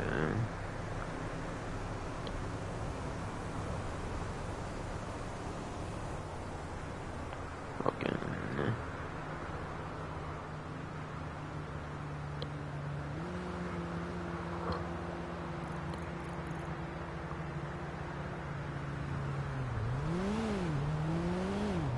But yeah. And on the course, there's another sport car one, by the way, from earlier. When talking about that one, I did anything about the class on that one, but yeah. HSW supercars, the weaponized Ignis HSW again, it's lap time focused, but I don't think you can use it, unfortunately, because of the gun and the stupid changes they did. I think it's also important to mention, I think if you have those oil silk lines and like the fucking... Yeah, the Italo GT, Stinger GT, I believe, and the Bravado Buffalo EVX can also have slick lines on those two, like HSW 1 Troops and Mercenaries. So I think if you have those on, you cannot use those there. I'm not sure if you have them off, though, if you can use them, though. I'm not 100% on that, because I've never checked that personally, but still.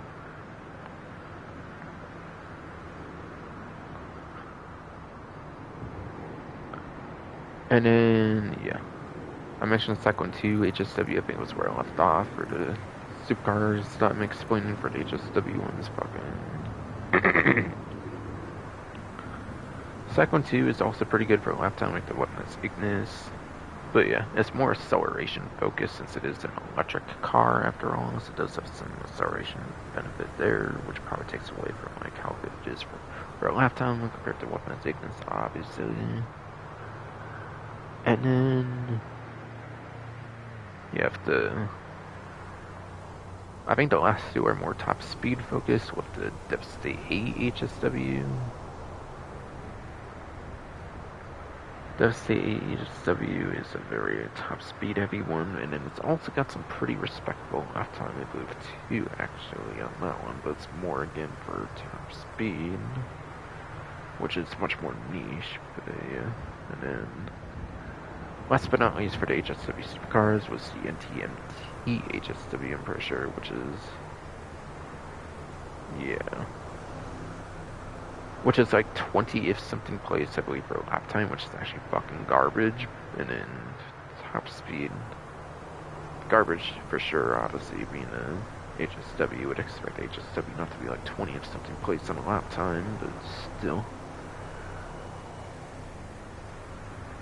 And fucking top speed is super amazing, obviously, on the NTMT. It's super amazing top speed, at least, but no real reason, I think, to use it over the Devastate 8, to be honest, though, with the much better lap time compared to it, basically, I think. For sure. And yeah, for those wondering what are the Chop Shop HSW vehicles, again, there's another version of the Vigera ZX, which I think I mentioned already, which is the convertible version of it, but yeah, performance is exactly the same as the regular Vigera ZX from Criminal Enterprises, so yeah, kind of mentioned that one already because of that, and fucking, and then you have the HSW Karen Vividite, or Vivante, whatever, I believe it's Vividite, whatever, yeah, I think I usually call it Vivante somehow, but yeah, it's Vividite, for the Karen Vividite, yes indeed. Or that's what's for whatever.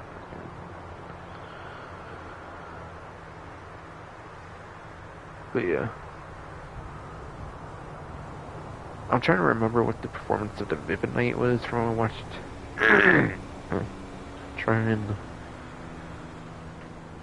I'm trying to remember what the performance was, to be honest, when it came to the fucking one that was had recently or whatever. Fucking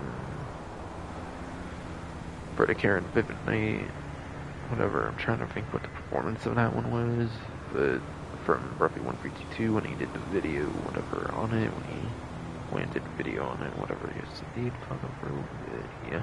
It's not really coming to mind, basically, but yeah.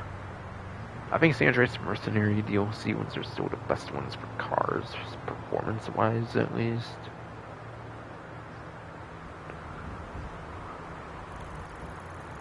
Sorry it took a while there, but I don't know. I might be getting kind of tired or something, I'm not even 100%. And then premium race for the week here is for the muscle car class. It looks like you're okay. So I'll go over the muscle car class here. Now I do memorize this class pretty well, and the information hasn't been updated since I Colonel Enterprise DLC on the spreadsheet, so some vehicles might not be put into account, but for the ones that are and stuff, I'll mention what they are and whatnot from my memory, and then I'll check, make sure my memory was right, obviously after that. Fucking... on the 9th gen version of the game, I believe it's the Vigera ZX, the one for Colonel Enterprise, or the one you can kind of exchange them both. They're pretty much the same performance as I've mentioned. Vigera ZX, whether it's the non-convertible or if it is the convertible one, either one is the same best muscle car performance when it comes to the premium race. So if you want to use a newer one from Chop Shop, you can also do the convertible one, send it like a roofed one from Colonel Enterprise, and it's the same performance as the other one, basically, vice versa, whatever. Fucking...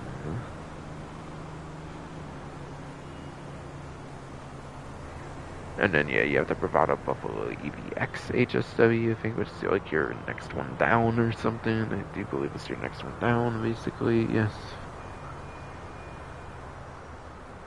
But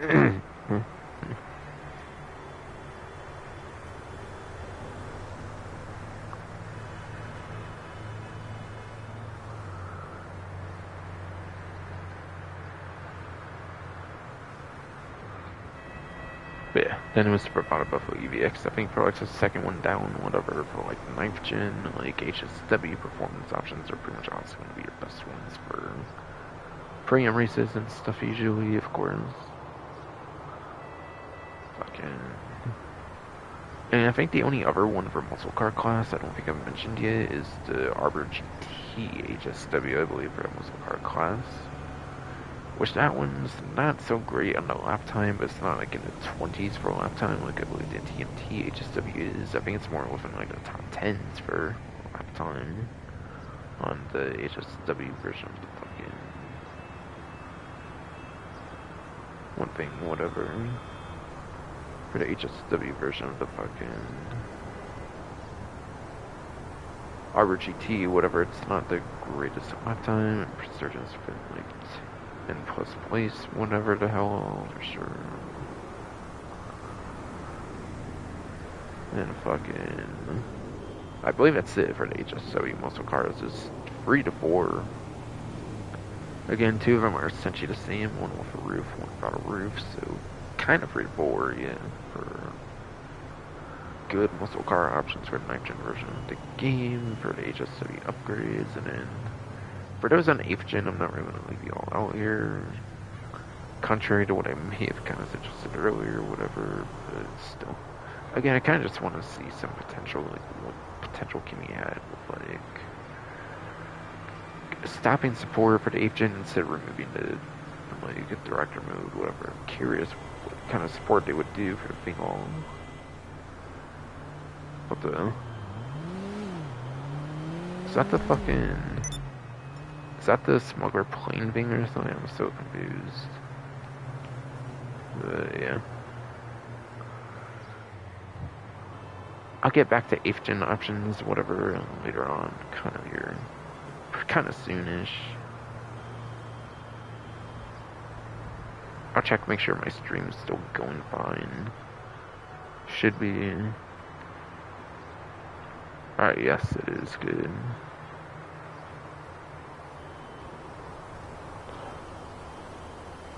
Whoa, what the?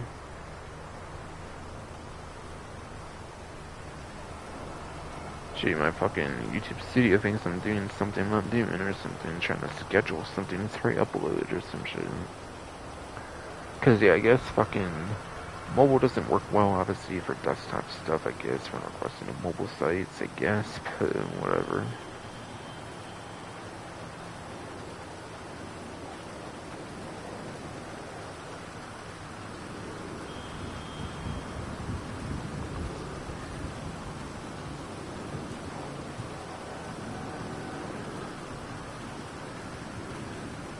But yeah.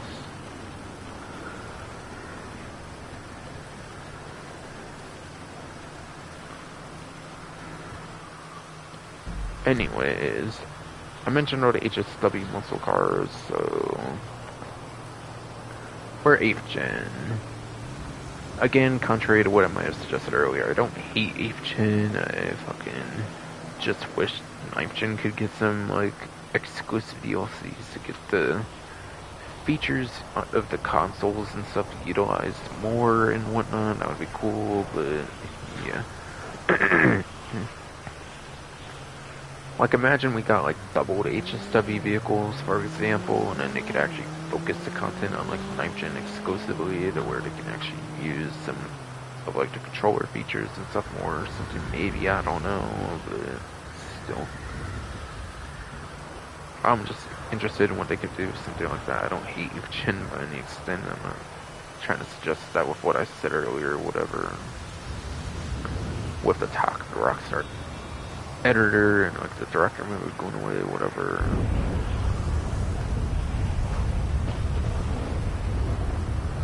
But yeah, for 8th gen anyways. For lap time,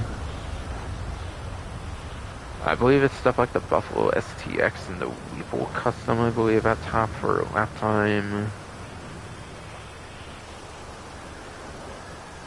And I think it's like the Dominator ASP. I think it's the Dominator ASP, like the tuner one, whatever. Like one of the tuner ones, I think, for like your good lap time option for the 8th gen systems. I'll verify later on the spreadsheet. And then for top speed, I think it's also pretty good for Buffalo STX for like the Amani Tech. The Amani Tech Buffalo one from like the contract DLC, I think is also good for top speed, like it is for lap time. Weevil Custom's another super good one for lap time and top speed. And then for top speed in particular, like how the ASP is only good for lap time, I believe. Then you get the fucking...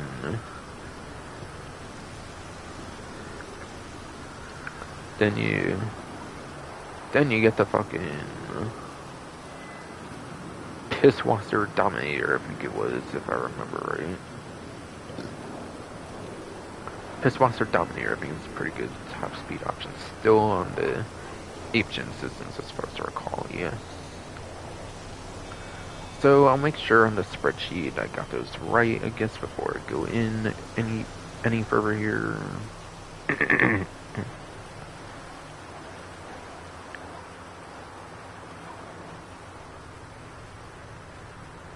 But yeah.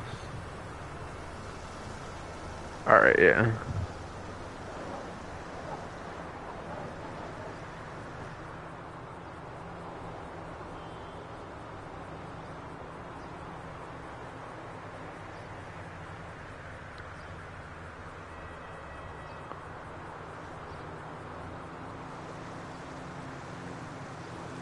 Alright. Yeah, Buffalo STX and the Weevil Custom are both good options for both lap time top speed for 8th gen in particular, where you do not have access to HSW house special work vehicles. And yeah, it was the Dominator ESP for like your third good lap time option for 8th gen. That's only really good for lap time.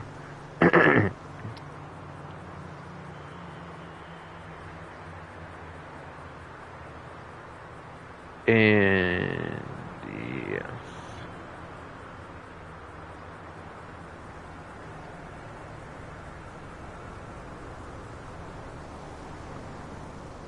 It is indeed the Pisswasser Dominator for the good top speed option for 8th gen. Alright. So my memory for the muscle car class was pretty spot on then. So my memory for the muscle car class was pretty spot on then, at least as of Criminal Enterprise DLC of like mid-2022. Again, the spreadsheet's not entirely up to date, unfortunately. It will be over time, in recent times here. Supercar class, as I mentioned, is already up to date from the spreadsheet, so no worries on the supercar class at least, but still.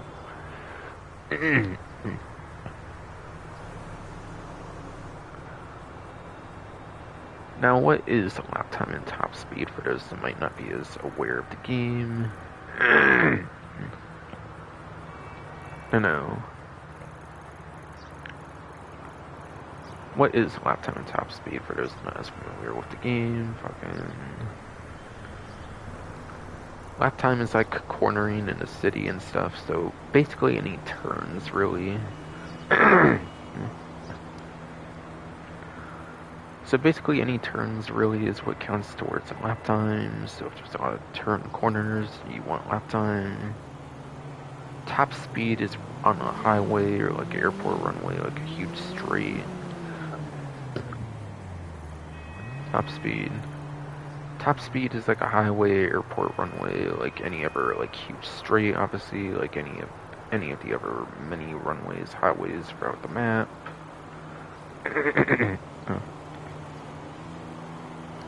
Top speed is a lot more niche, but there's still uses for top speed, obviously. So,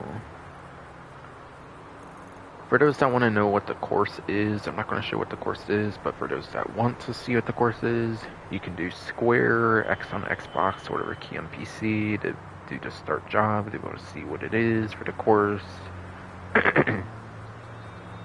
And then I believe you can also use the same exact buttons or like key on PC, whatever,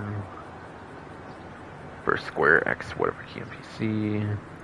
On the lobby screen, I believe, and then when you choose your vehicle as well, the same button also lets you see what the map is, I'm pretty sure, as well.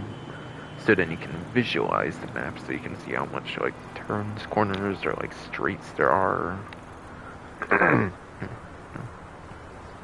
To then make your informed decision on, like, what to use for the premium race, then.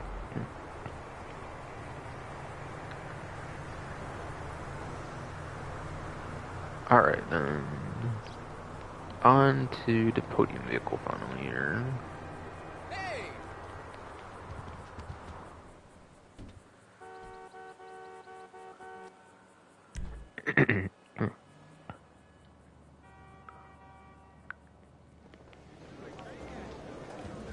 But yeah.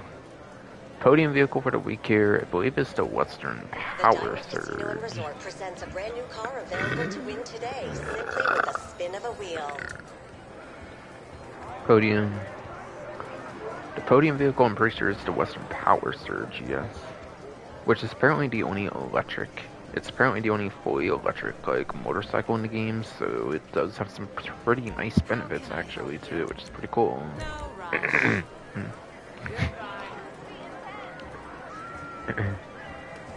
Dream bigger. Give in to temptation. Play all night. The Diamond Casino and Resort.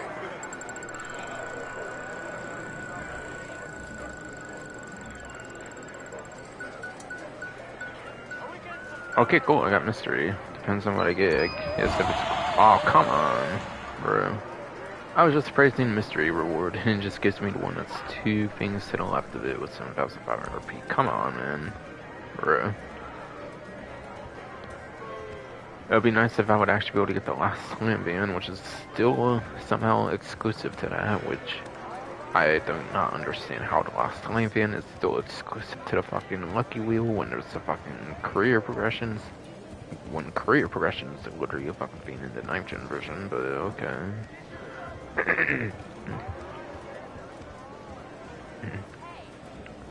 Okay, but okay indeed, fucking bro. Fucking...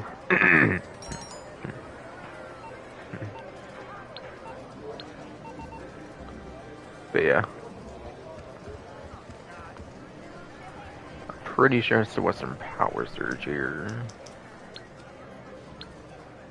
Which is the motorcycle from the Los Santos Drug Wars DLC, which was like late 2022 or something when that first released. And yeah, it was like the first strictly vehicle, I think, too, or something. So yeah, I think it for sure released in late 2022.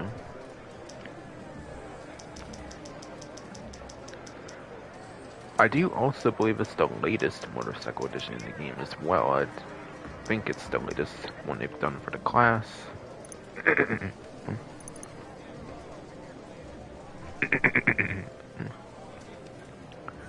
So this one is on the vehicle website, so you do not have to worry about it since it is a luxury motorsport motorcycle, and it's, as far as I know, the only motorcycle that got vaulted, I believe, for the luxury motorsport website was the Dinka Frost.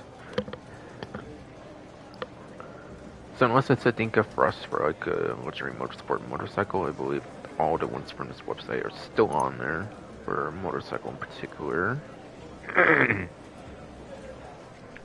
Unlike the San Andreas website, which probably got a lot of vaults for motorcycles in comparison.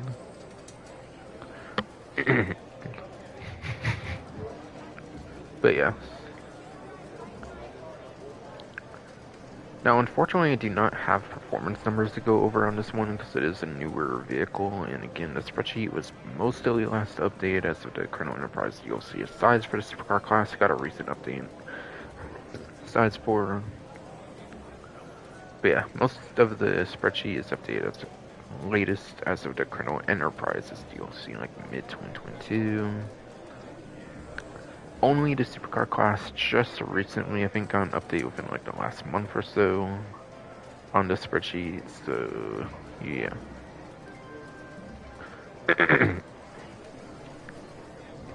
I'm gonna confirm real quick on the newswire if it mentions the power surge or not. If they actually included what the podium vehicle is on the newswire this time around, which they usually do not. Or not usually. They usually do mention what the podium vehicles are, obviously, but last week they did not for some reason, which is weird. Alright, yeah. Lucky Wheel, it says the Western Power Surge. Okay, good. Confirmed.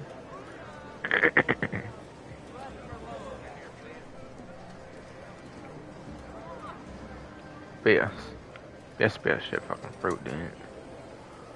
By getting the vehicle, you save $1,605,000.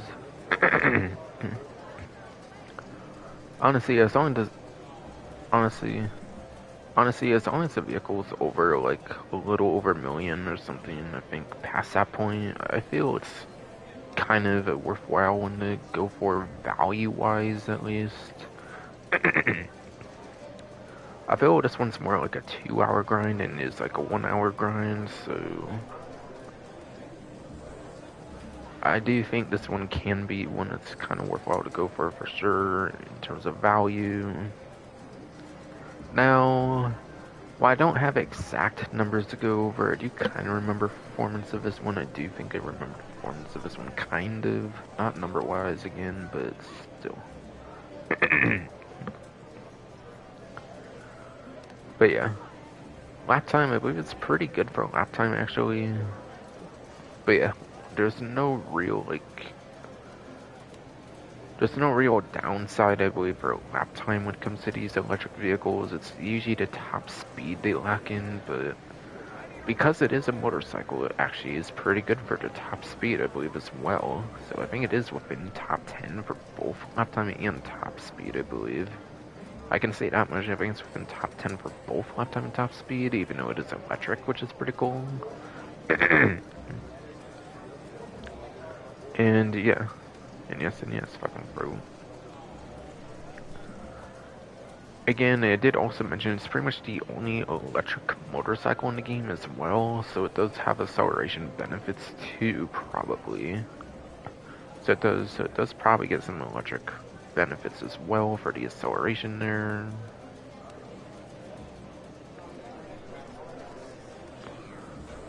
So yeah, pretty worthwhile vehicle. So yes. Pretty worthwhile vehicle, actually. And one more thing, actually, too. I think just like the Nagasaki Shotaro, I think you can do forward or backward with the stick, I believe, for your best possible speed. So yeah. Fucking frozen. I always like the Nagasaki Shotaro where you can do forward or backward on the stick if you want that best possible speed, so direction on the stick doesn't really matter if you're trying to shoot for the best possible speeds on it. Just like Shotaro, I believe. Again. My throat's hella dying and shit anymore these days, but yeah. Lips? Did you get my coffee, Nick? I seriously, my throat's all inflamed and shit for like long times and shit now. Fucking something's going on with it for some reason.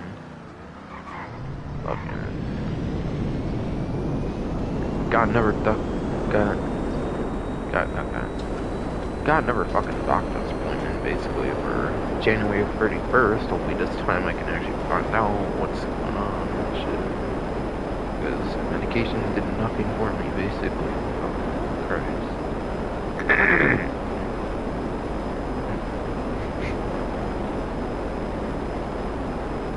But yeah.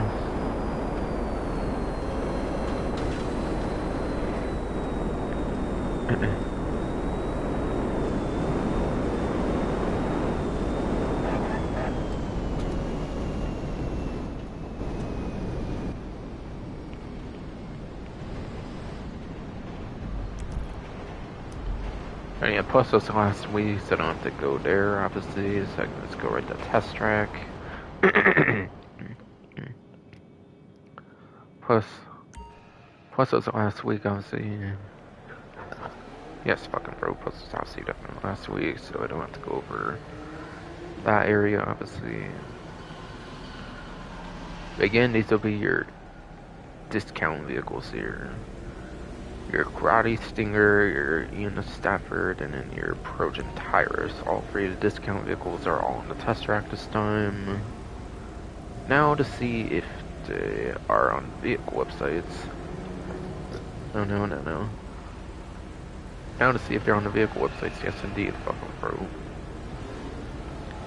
Couple 2-doors in there, and then a 4-door.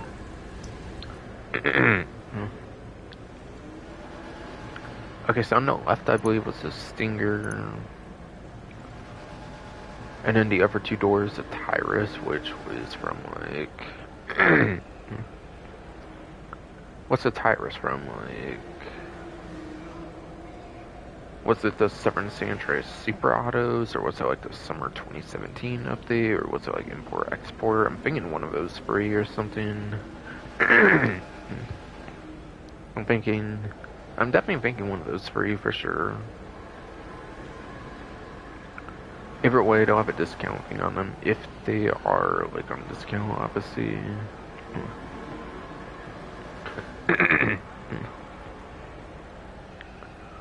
But yes, fucking throat then.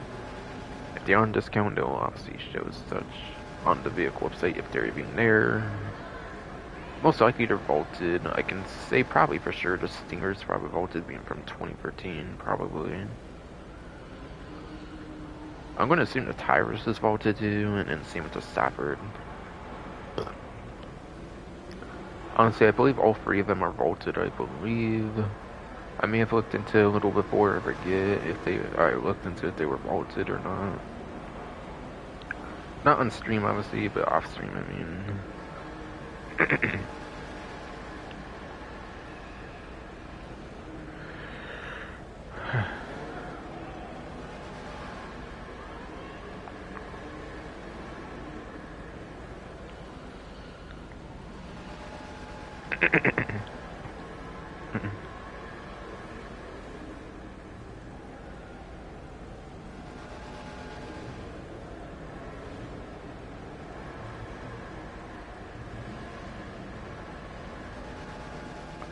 Alright, yeah. Looking like the Tyrus is not here. It's looking like...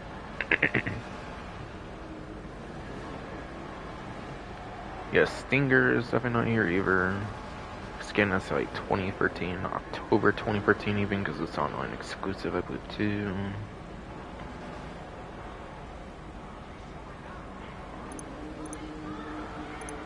So, 4-door. So, 4-door for the Stafford here. So 4-door for the Stafford here, yes indeed, just come back shit fucking through. Yeah.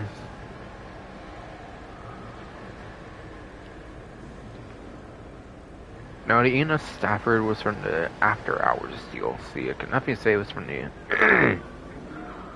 I can definitely say it was from the After Hours DLC. I do believe it's vaulted, but I do think it's also on the career progression, but I do. I do believe it's vaulted, but I believe it's definitely on the career progression too, if you're on the 9th gen version of the game in particular. If you're on 8th gen, it's for sure vaulted, but if you're on 9th gen, you can still get it from the career progression.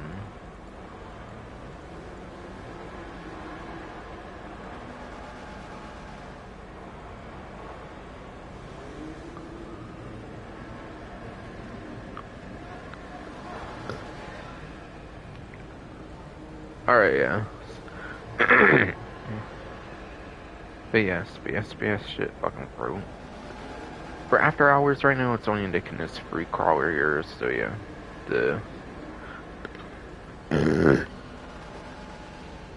Oh my god, fucking throat, dude, yes. The Kniss free crawler here is the only one for after hours.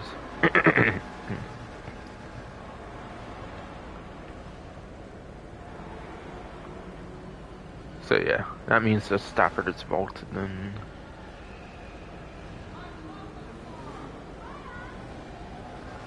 But again, you can get that one on career progression.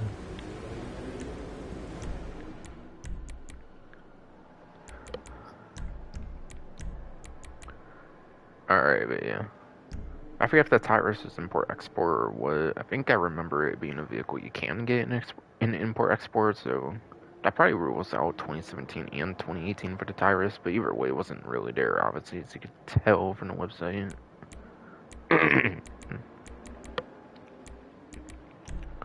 But yeah. Indeed, you can still get the ENS Staffer from Tier 4 of the career progression for the After Hours DLC. Okay.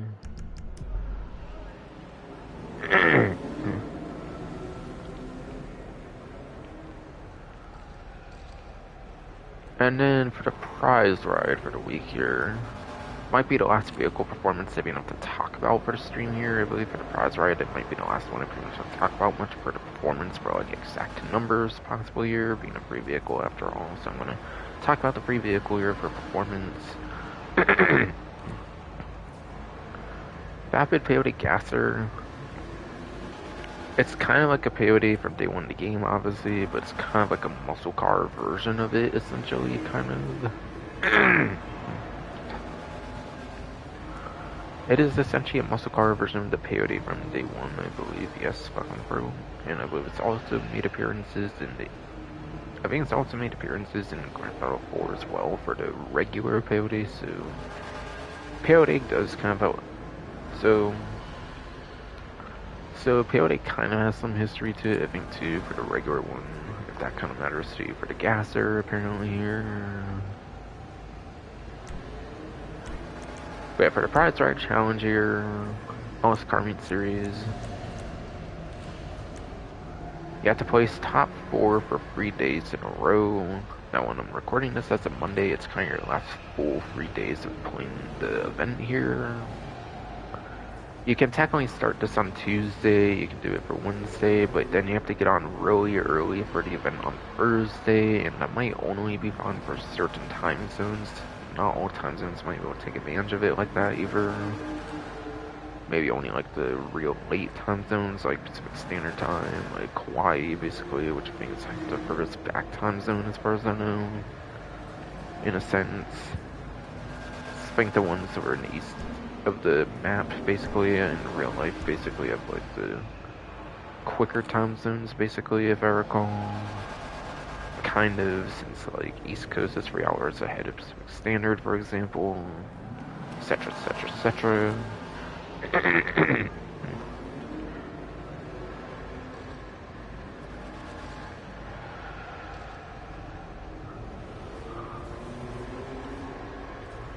So yeah. What was the challenge again? Because I kind of forgot to explain it here. Alright, top 4 free days in a row. Okay, that's not terrible. You can do that for a street race or a pursuit race. You can do that for street race or the pursuit race series pretty effectively.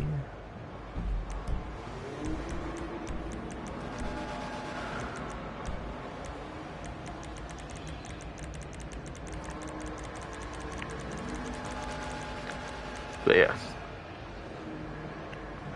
Again, since it is top 4, you can actually use the pursuit races pretty effectively here for once.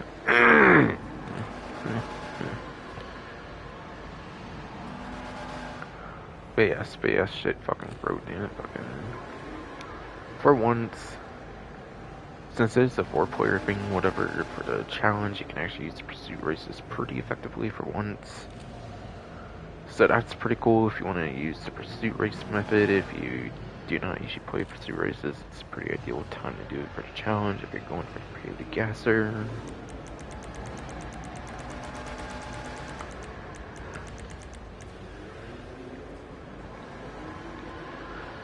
Otherwise, you have the much better off street races, which you can do 2-player, 3-player, or 4 players on the street races, and you can get a guaranteed entry for the challenge.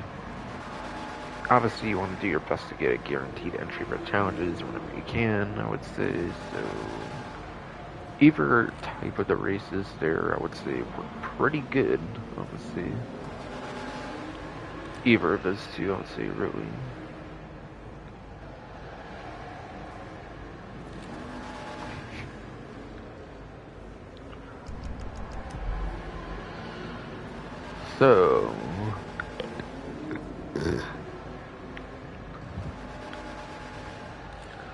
So fucking through.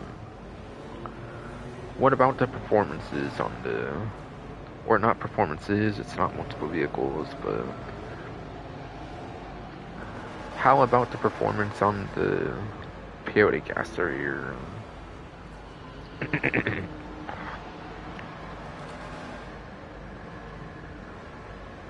The fucking peyote gasser for the muscle car class here, according to the spreadsheet, it is at the way bottom of F tier when it comes to the muscle car class. Yes, it is at the way bottom of F tier, so that means terrible lap time right off the bat, certainly. That gives it 40? That gives it... That gives it. Yes, shitty fucking asshole. Fucking fruit. Say shit for shit. Fucking... Bottom of F tier for the muscle car class for the peyote gasser. That gives it fucking 46th place for lap time. And then it gives it 15th place. and then it gets it 15th place for lap times. Or not lap time, but lap time was 46th place for the peyote gasser, yes. And then top speed is 15th place. And top speed is 15th place, yes indeed, fucking bro. But yes. Lap time seems absolutely terrible, but yeah. Top speed is only within like a few placements away from top 10 at best. But again, the spreadsheet's mostly out of date from Grand Enterprise DLC, so probably goes down even more than that. By maybe a couple or few or something at most, I would say, but yeah. Don't go for it for performance. You want it for like personal preference, like customization kind of reasons. Like just go for it if you really want it or something. It's a personal kind of choice, really. Since performance-wise, it's just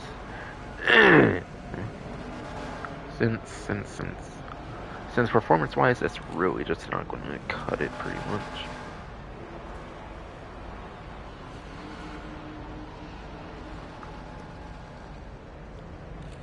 Performance-wise, just really not going to cut it. Yes, indeed, fucking through.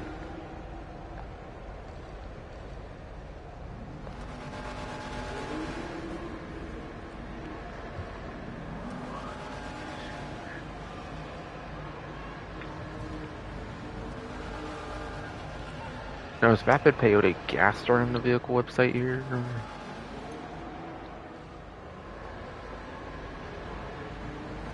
Doesn't really say what website it's on the prize, right? That's right, so...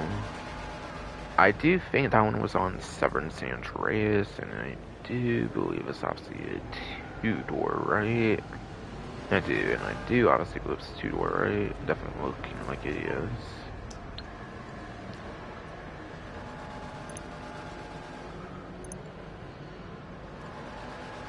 But it's a muscle car, so obviously it's probably not going to count for that, or that. So it certainly has to be in two-door, if at all.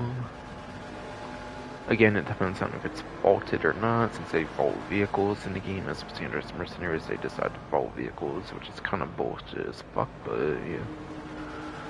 But it's definitely quite bullshit as fuck in a game called Grand Theft Auto that's focused on vehicles, but, well.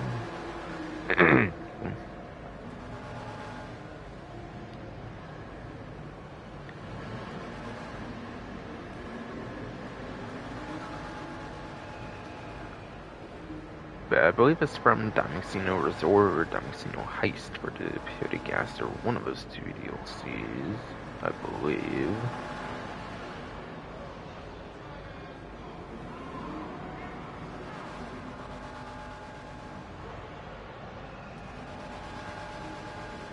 I'm not seeing it there, so it looks to be vaulted on the Peyote Gasser. So it seems if you want Peyote Gasser, you want to pretty much have to get it there.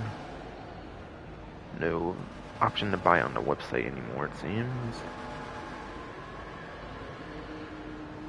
See, I'm pretty sure it was one of the casino updates that did that one, for sure, for the vehicle release there.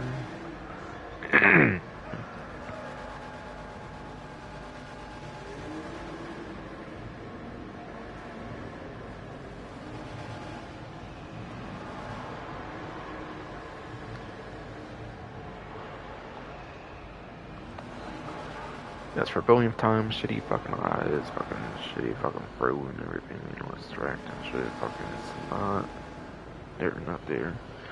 It's not there, shitty fucking throat eyes and everything else, indeed.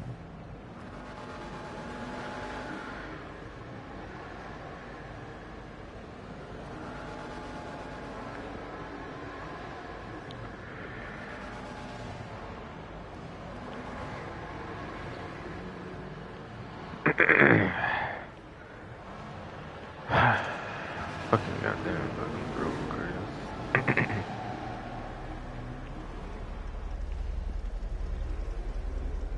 Alright, and then the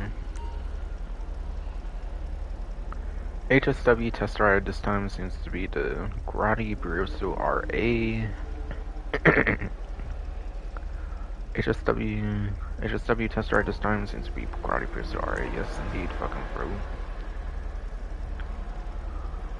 And that is the only HSW vehicle, I believe, for the compact class. Yeah, that one's compact class, I'm pretty sure, so only HSW vehicle in the class, so obviously I recommend that one. so obviously I'm going to recommend you get that one for sure. And yeah, only HSW that should be vaulted should be Sterling GT, so it should still be on here. Alright, yes, here it is in the stunt section here for the PSRA.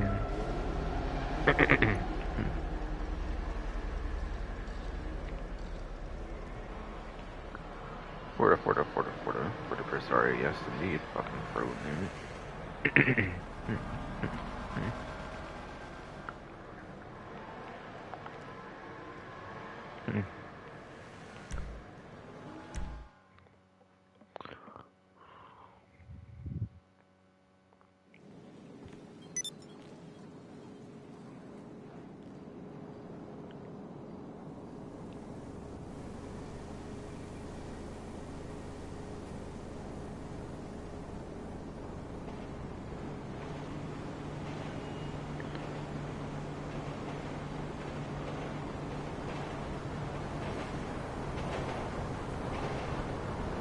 Alright, stream still seems good.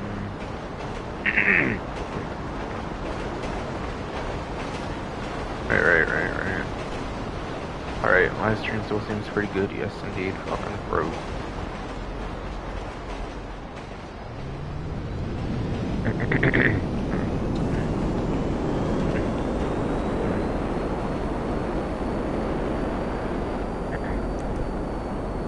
Alright, it's probably one of those Calgarico skeleton things, right? I think so.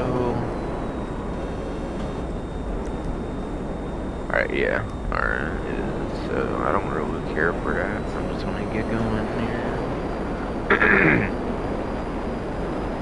I think aside for the first time where you actually need it for the like underground like metal detector collectible thing or something when you scope out the island Calfrico, whatever. I think aside for that it's just for fucking. I think aside for that it's just for fucking money. I believe you want to get a little bit of money from it nowadays. I think after you get it the first time, or just giving you that metal detector or whatever for the collectible type thing, whatever it adds to the game, basically. Whatever fuck, whatever fuck. Yeah. Whatever fuck, whatever fuck adds to the game, yes indeed. Fucking little Christ.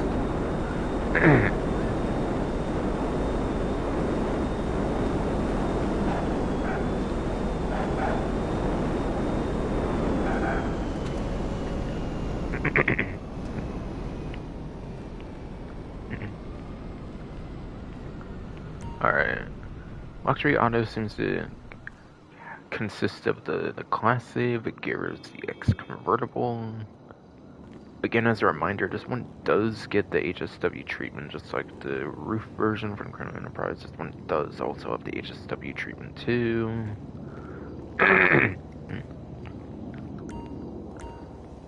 If you already have the HSW on the roof one, there's no real reason to get the convertible one too much unless you really like the vehicle. If you really like the vehicle, get convertible HSW too, then not really too much reason to get it if you already have the roof one. But it's pretty much the top of the class for 9th gen, pretty much top of class for 9th gen, so that's very good there. 8th gen, obviously not as good. 8th gen, obviously not as good, yes indeed. And then Karen Astrope GZ.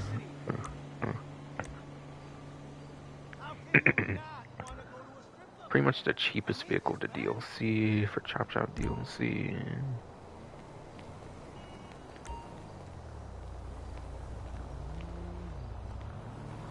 Pretty much the cheapest Chop Chop DLC, yes. For a vehicle, yes indeed, fucking bro. So yeah, should have no problem getting this vehicle when it's not even 500,000. But yeah, at the same time, it's really not very good performance though, so I wouldn't really focus on it too much if you only care for performance. If you do care for performance and you're on 9th gen, obviously the convertible Giro CX is the way to go. Obviously, that's the way to go, yes indeed, bro.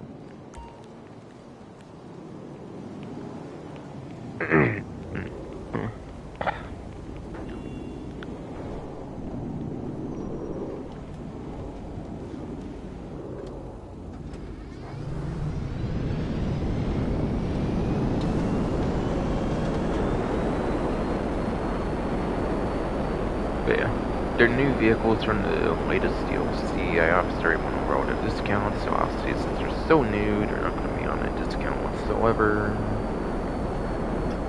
But yes, they're obviously so fucking new, they're not going to be on discount though, yes. Okay, that disappears, so it's not an export vehicle. Okay, I can say that right now. Okay, it's a crime scene.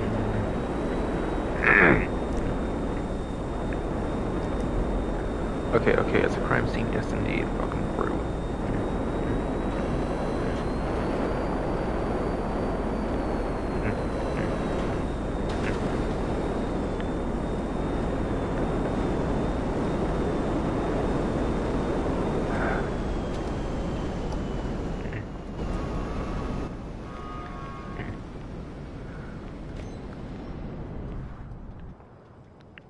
And yeah, I hear it's just a bunch of 2014 vehicles, so I'm not gonna look at all 5 yet, but yeah. The Albany, Washington, the Ubermax Dion, Benefactor Shafter, the Maibatsu Sanchez, and then the Class A Premier. Okay. Yeah, they're all 2014 Day 1 vehicles, bruh. I bet absolutely none of them is on the vehicle website, too.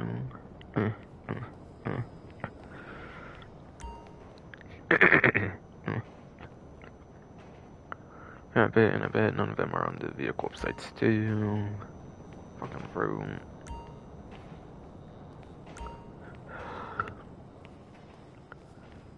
Now, I think a couple do show up on the secure serve menu, but I think they might be free without even having to purchase them, I believe, too.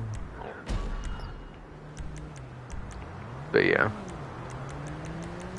BS, fucking bro. Now, the Washington is a vehicle on here, so you might be able to purchase it to get it for free, but I think this one comes already equipped for free, I believe, so I don't think you even need to do that on this one. But you can buy it, but I don't think it makes it for free. I think it's already a free vehicle in the list of the 20 vehicles here.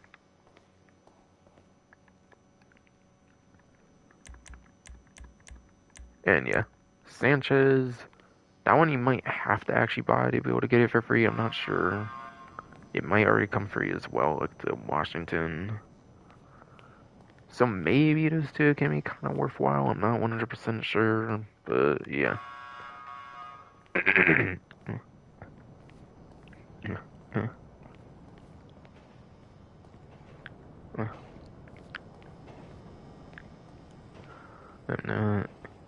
I'm not 100% sure. Yes, indeed, no fucking proof, but still.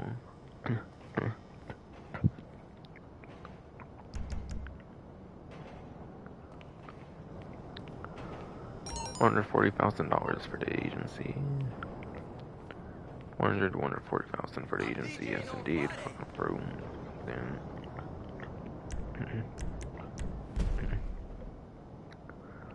But yeah.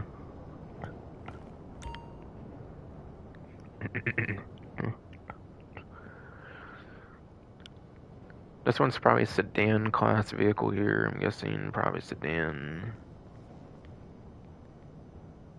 This one might be a fucking coupe or something, if I'm remembering. Coupe does not have a lot of vehicles. The design might be kind of worthwhile. Design. If it is coupe class, there's not a lot of coupes, so this could be maybe worthwhile here. Depending on the performance of it, I'm not going to go over performance, but depending on performance, it might be a good one. If it is indeed coupe class.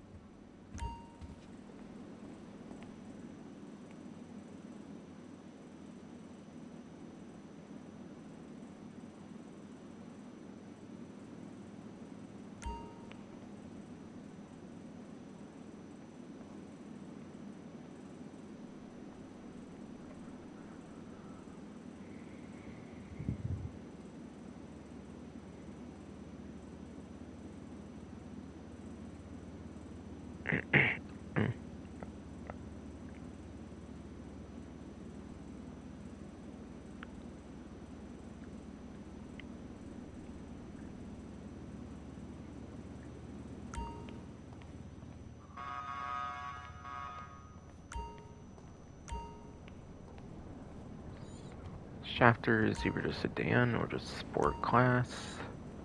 I think newer shafters like the V12 might kind of count towards the sport class. Otherwise, it's probably sedan or something. And there's newer shafters. I don't really see this one being a good performer here. Because yeah, V12 would obviously be a better one, pretty much. Plus, there's armored shafters, so it doesn't really stand out much compared to the rest.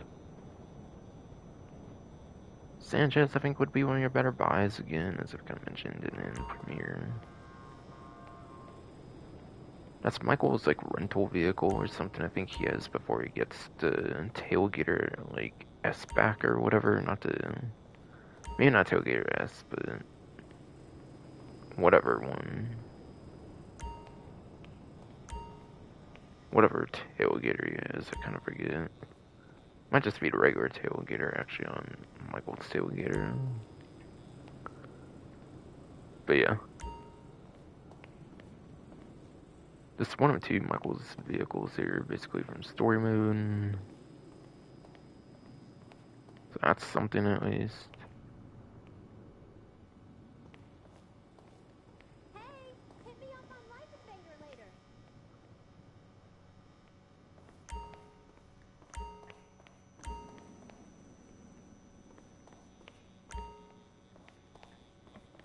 Alright, so how many 4 doors, 2 doors, and all that?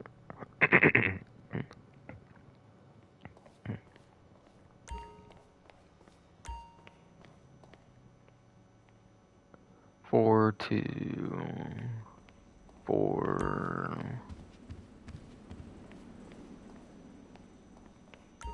A motorcycle, and then 4-door, looks like as well, okay. 3 4 doors, 2-door, motorcycle, okay.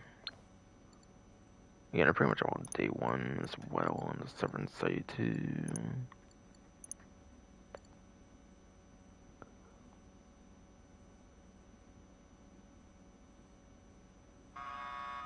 Some were adding other DLCs, I'm not going to really bother to look for that, quite frankly, I'm not going to bother looking at that though.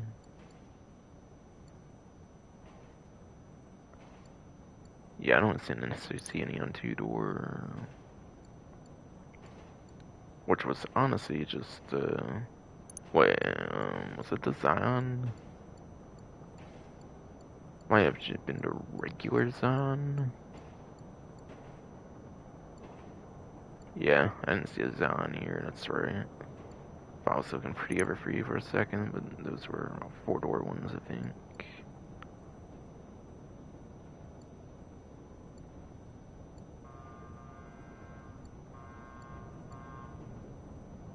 I'm not seeing the 4-doors. Sanchez could maybe count towards off-road, but it's probably in motorcycle if anything.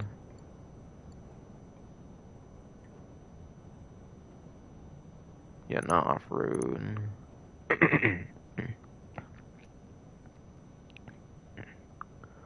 Yeah, not off-road, fucking road.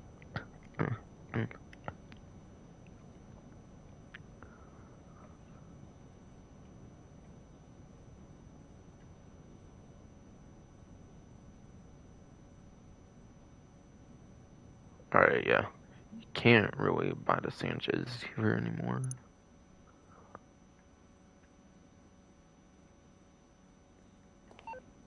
And yeah, I guess for those 2 shop, I guess. Guess for those 2 chop shop ones here, fucking.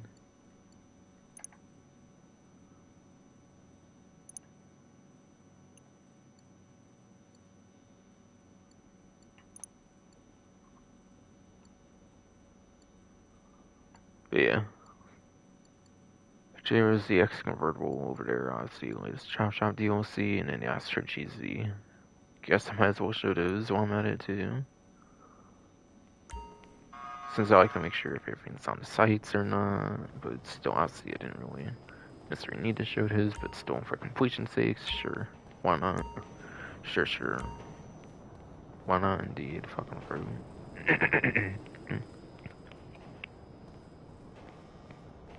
How much do these actually cost? 15,000? Yeah, you could just steal this one off the street or something if you find it too. Yes. Could totally just steal that one off the street if you wanted to or something.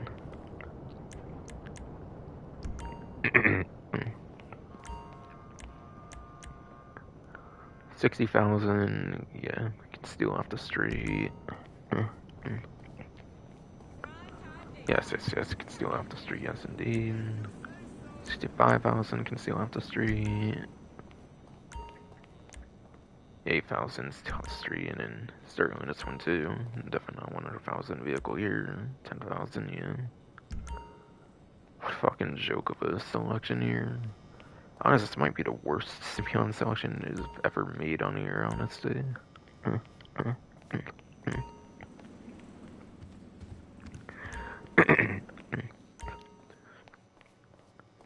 But yes, fucking fruit. May just be the worst selection they've done on Simeon this year. If I had to rank them somehow, I guess fucking. Honestly, like I said, I think Shafter would be the worst one. There's so many better versions of the Shafter. So this would be the worst. Or honestly, since they're all still kind of bad, I'll do worst to best instead of best to worst like I usually do. So yeah, worst one for sure to Shafter, I would say, because there's better Shafters. And then I would say the Zion would maybe the fourth.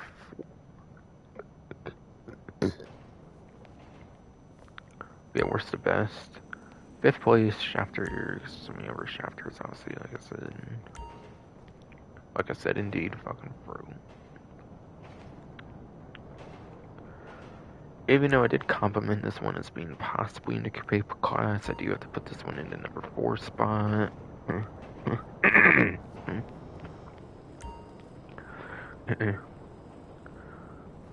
Even though I did classify this as possibly a coupe class vehicle, and there's not many to where I should maybe put it higher up. Yes, number 5, fucking Frozen. Fucking damn it. Because there's so many Shafter versions in the game. Remark Allen, even though I did compliment his possibly in the coupe class, possibly being coupe class, yes, fucking Frozen. I do have to put it number 4 just because of how iconic a couple of the other ones kind of are in a sense. For GTA Online at least. I'd put the Premiere at number 3 personally just because it's Michael's vehicle in story mode. But there's not really too much reason to put vehicles over other vehicles, at least for first readers, not really. I'll put the Washington at number 2 for like worst to best.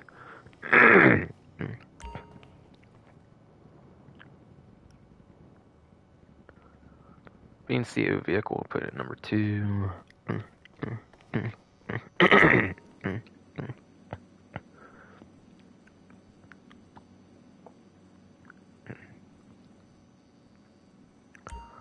And then also being a CO vehicle, I'll put the Sanchez at number 1 here. So, worst to best ranking here, yes, indeed. And since I have to do it again, because my shitty fruit's a bitch, apparently, fucking.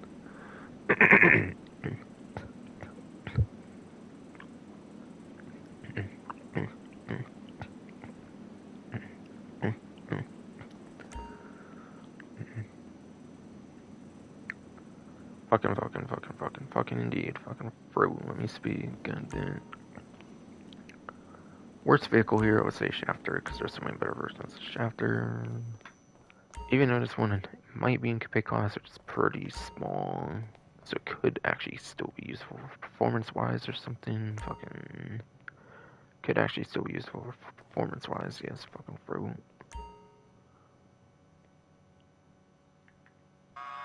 I am putting this in number 4 spot though.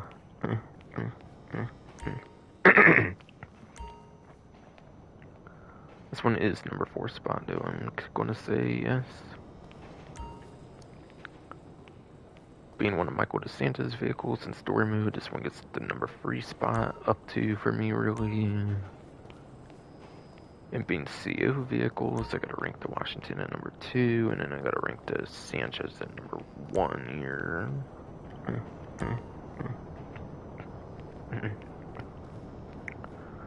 Washington number 2, and then Sanchez number 1 for being CO vehicles, I would say. And I'm not sure if buying them makes it free, or if they're already free, or if...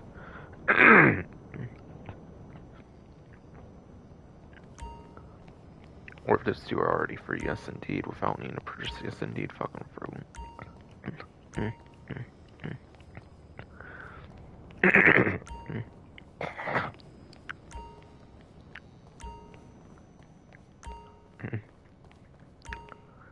Yeah, not sure if the Washington and the Sanchez are already free without purchase, or if you need to purchase them before being free though.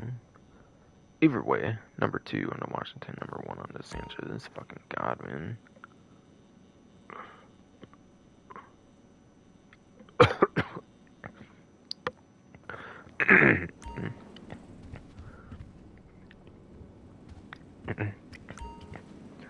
I'll try just one more full time for you, fucking fruit.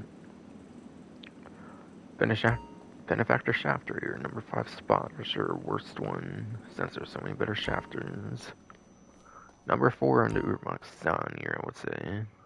Since it's possibly an pay class, so possibly pretty useful performance-wise, but I have other reasons to put ones in other spots higher up.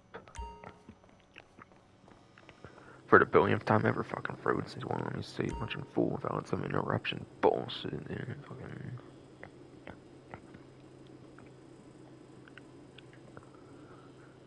Being one of two Michael DeSanta vehicles, Premier has to be my number 3 spot from worst to best.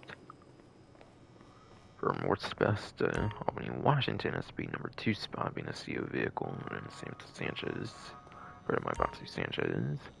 Again, not sure if those two have to be bought to be made free. Not sure if they have to be bought to be made free for the last two here for the worst to best ordering.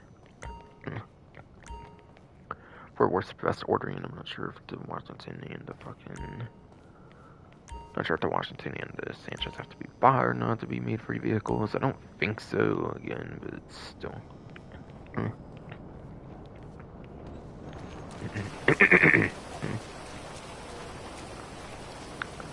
Fuck though, so sorry it took so long there, but like my throat was just such a bitch, damn. Fuck, man.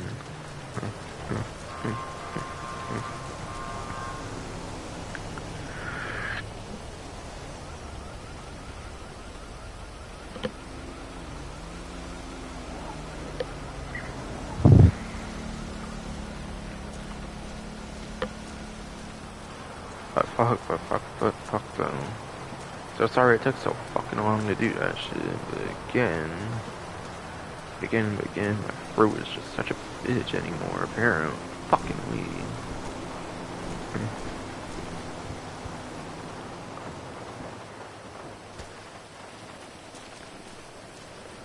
Now, I think pretty much any money opportunity was pretty much won over as well. I think for money opportunities, as far as I've heard, it's just the 2 from earlier, which is the 2 times on the tow truck income thing, whatever, and then the fucking collection time, I think, are the only money opportunities leaving. So I think those have been done since, like, the main menu leaving as well. Just like with the vehicle discounts. There's actually not too much more to cover, I feel, aside first. After Simeon's, I don't really feel there's much to cover, actually.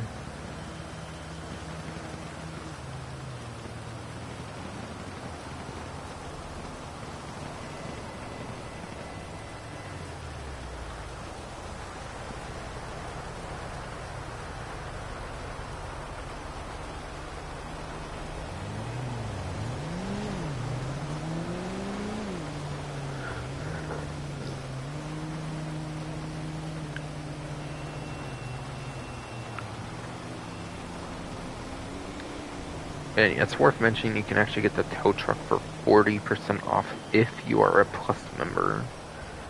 If you are a GTA Plus member for the 9th gen version of the game only, PlayStation 5, Xbox Series XS, then yeah. Then you can actually get the tow truck 40% off as well, by the way. Figured that's worth mentioning again since it is on the newswire as like a tip, basically. For the 2 times on the salvage yard income, basically.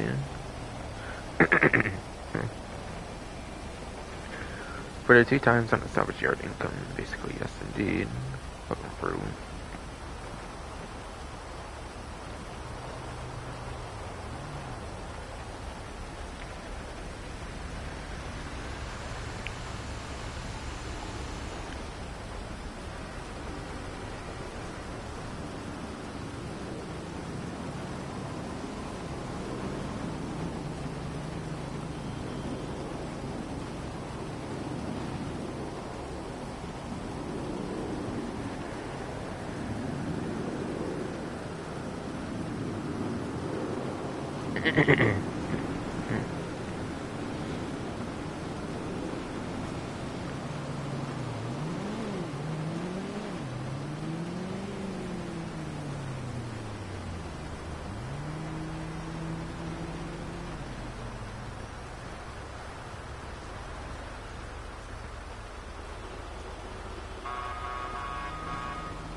Alright.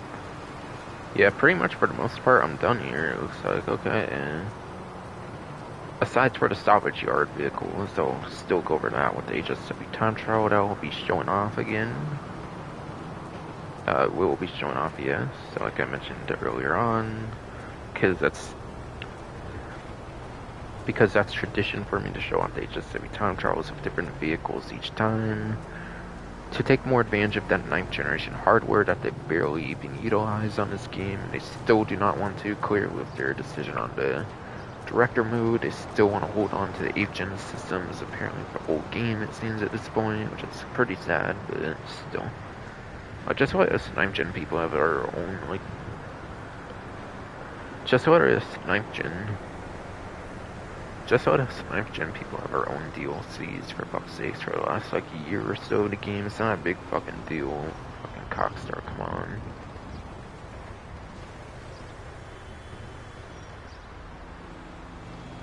But yeah, it is actually worth mentioning the only RP on 2 times is the collection time. Obviously, the income thing, I think is only cash, obviously.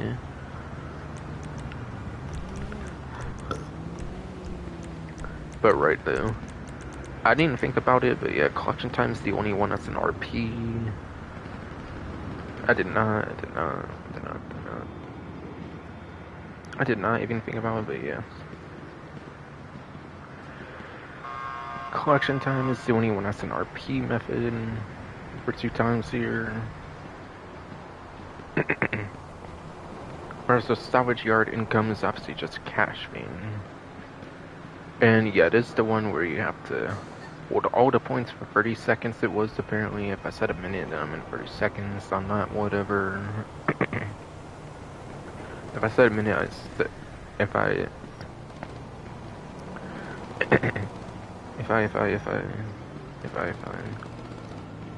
I said a minute, I meant 30 seconds. Yes, indeed, shit, fucking fruit. Acid reflux shit, whatever the fuck, anymore. Or if you don't hold all the points for 30 seconds for your team, then yeah, you just have to have the highest points total at the end of the round.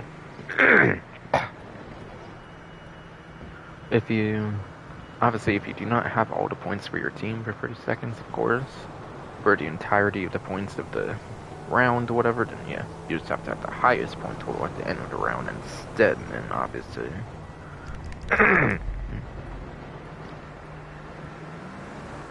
I feel if a team gets really lucky, I was just going to go really quick, honestly, to where I just do not see it being very amazing. Honestly, I'd probably just stick to the tow truck stuff if you're just going to do anything at all. I'd only go for it if you're doing 9th gen, like, career progression. I would. I would only even do it one time for career progression if you're still doing that for 9th gen, really, honestly, though.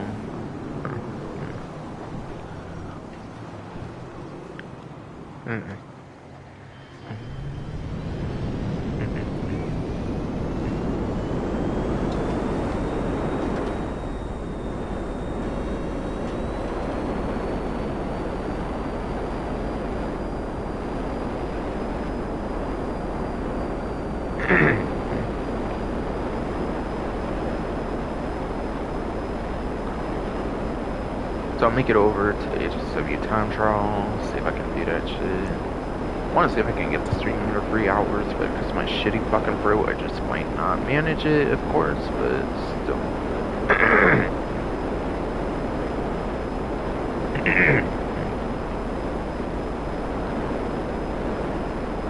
But yes, because my shit fucking throat, just might not manage under 3 hours stream here, unfortunately, though.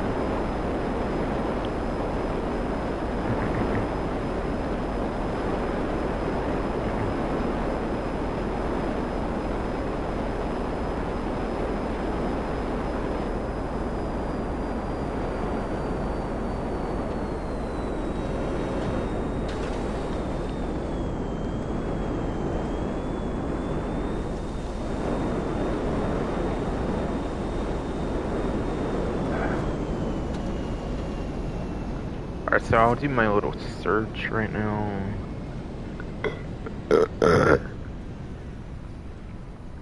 Oh my god, fucking fruit. God fucking damn it. Fucking fruit. God fucking dang, God fucking dang, God fucking dang shit. Fruit. Kill my fruit, I swear.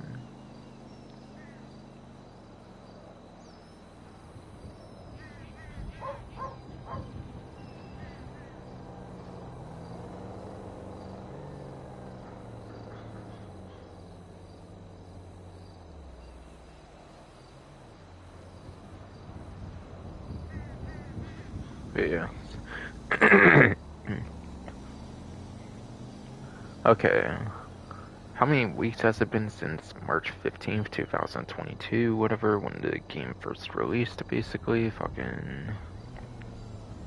For the 9th gen version in particular, obviously, I mean, in particular for the 9th gen version, fucking... It's still within the 96 week, it looks like, so... It seems starting next week is where I'll do a different vehicle decision in the Ubermacht Sentinel XS, which I've been doing for a while here. Yeah, according to my notepad, I think it ends on week 96 here, since each one basically lasts 8 weeks. So, yeah. 96 weeks it's been, yeah. Next event will be the 97th week, where I'll decide a new vehicle.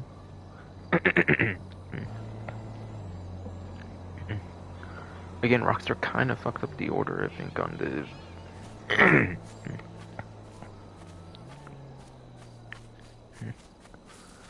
Again, fucking throw. Rockstar, I believe, did fuck up the order on this, so... in the recent, like, rotation or something, so, yeah. I'm still gonna do it by the weeks, basically.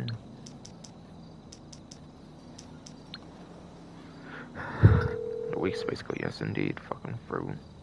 You're through to your garage. You, need me to bring you a ride?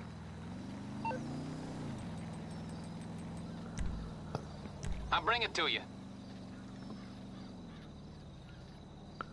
See, this vehicle might not get on each time trial, but it's fine as long as it's been in for 8 weeks. That's kind of the formula I've been doing since there's 8 time trials. But yes. Yes, fucking through. There is 8 time trials, so... I am still gonna go with the 8-week format, even if they didn't do each time trial for this vehicle that I'm currently using here, so yeah. So yes indeed, fucking fruit.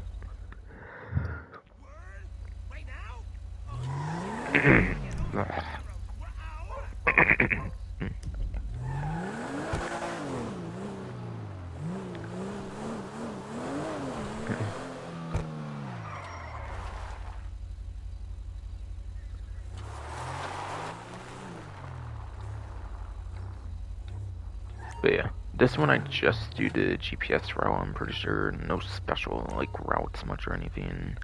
I might shortcut, like, here something, obviously, but, like... For the most part, I just strictly focus on following the route on this one, I believe. It's not really too much worthwhile stuff I feel we can do in terms of shortcutting on this one.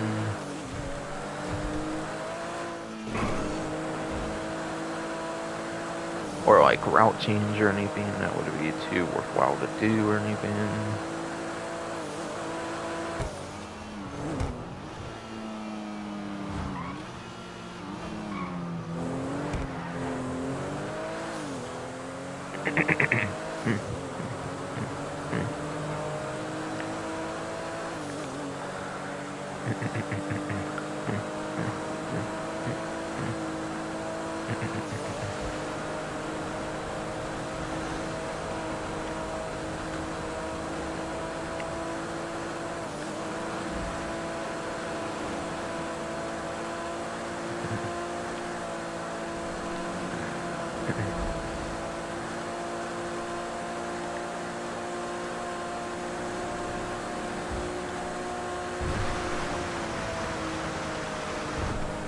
Because I've been in the dirt there quite long. Hopefully that's not ruining my time or anything. That would suck.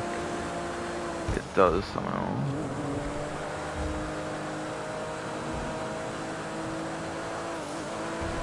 I might be pretty good to go still, honestly. You get a lot of leeway. You do. You do get a lot of leeway on these time trials. The last couple sets of time trials of the HSW and the junk energy. Oh, I forgot to actually say what the junk energy was, didn't I? Whoops. Yeah, I forgot to even mention what junk energy time trial was. I'll do that.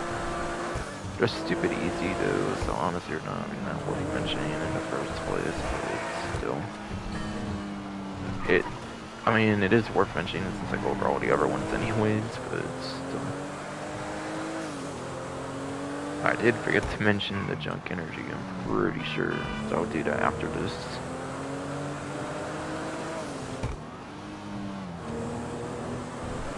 Yeah, sorry if I forgot to mention that, I'm pretty certain I did, but my throat's dying all the time anymore, so. Of course, my throat's dying constantly, I'm gonna fucking forget something. Unfucking fortunately.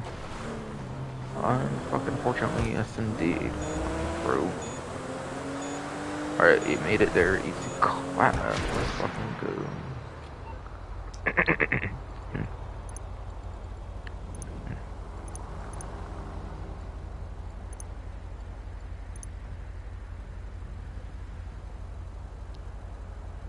Okay, but real quick here, junk energy time trials, I did somehow forget about it. Is Mountain State here for today, Monday, okay. I was actually thinking of doing a stash house as well, so you know what, I'll go over to stash house. I'll let it be a little over 3-hour stream because my shitty throat, I guess. Of course, but still.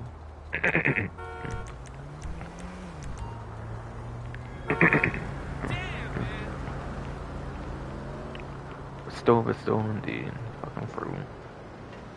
Really, this should have been like at least like 2-ish hours or so at most, for sure, fucking through, but because of my shitty throat, it has to be a 3-hour stream now, unfortunately. Unfucking fortunately, yes indeed.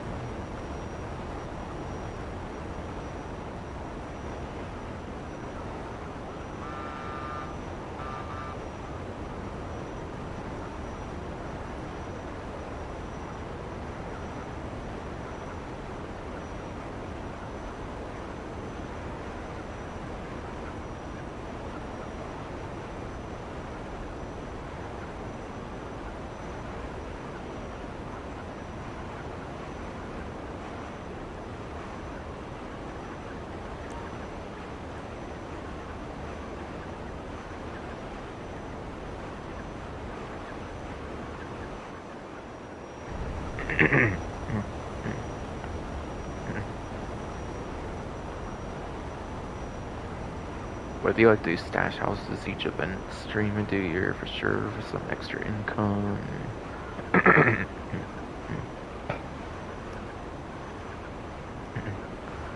That shitty fucking throw it, dude. I do like to do these stash houses for extra income indeed, fucking throw it. Not fun having to say the same things again and again, cause you shit fucking throw them, I swear.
Oh my god! You piece of shit! Not again!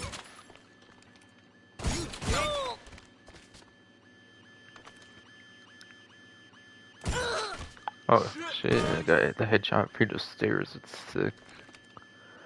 I'm surprised that stairs didn't get in the way of the headshot. Surprise. Asshole. I'm surprised the stairs did not get in the way of the headshot for sure. Fucking through.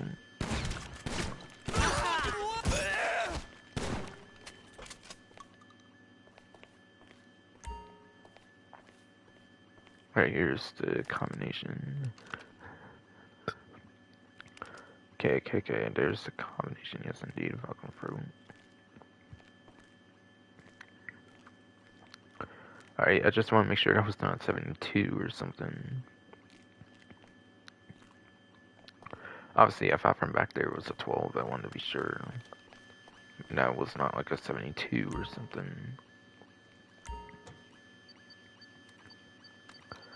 2, 12, and an 87, which are all pretty close to where the thing starts, which is nice. Which is nice indeed. Fucking through.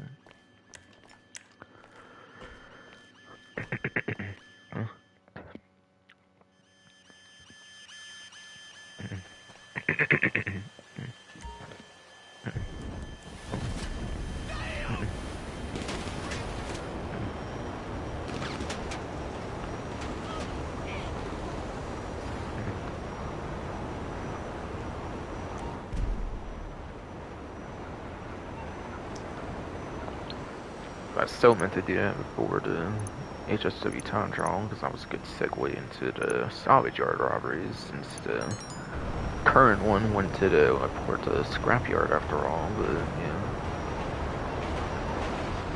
Oh well. I did not have to do the stash. I was still, I might have like forgotten to even talk about the fucking junk entry time trial that I forgot to mention, so I guess it kind of worked out, so yeah.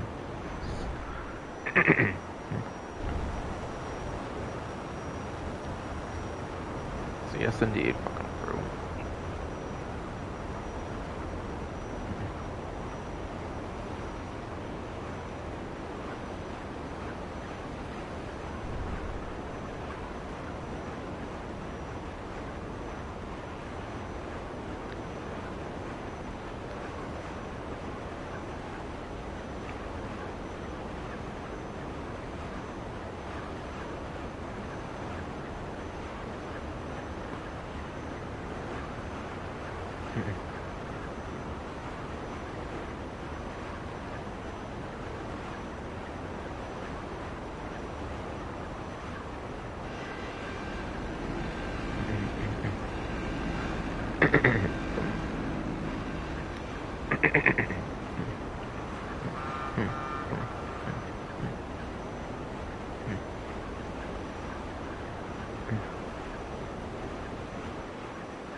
Yeah, I deleted that shit the first time fucking game.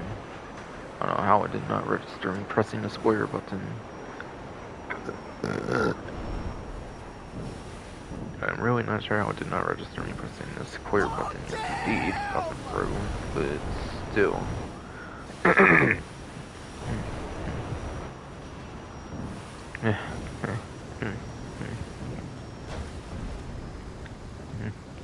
Still indeed.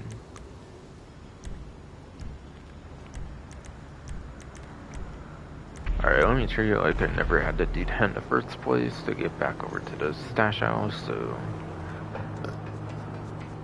I'm gonna hop back over and then I'm gonna get into Sentinel Access again, so I can pretend that like I didn't have to go back to the stash house. Why the fuck not?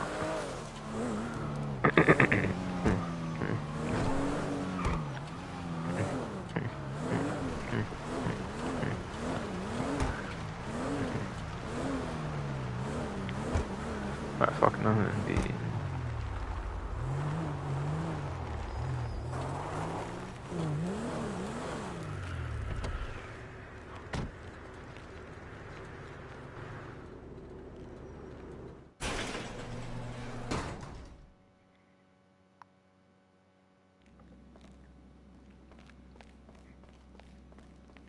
All cool?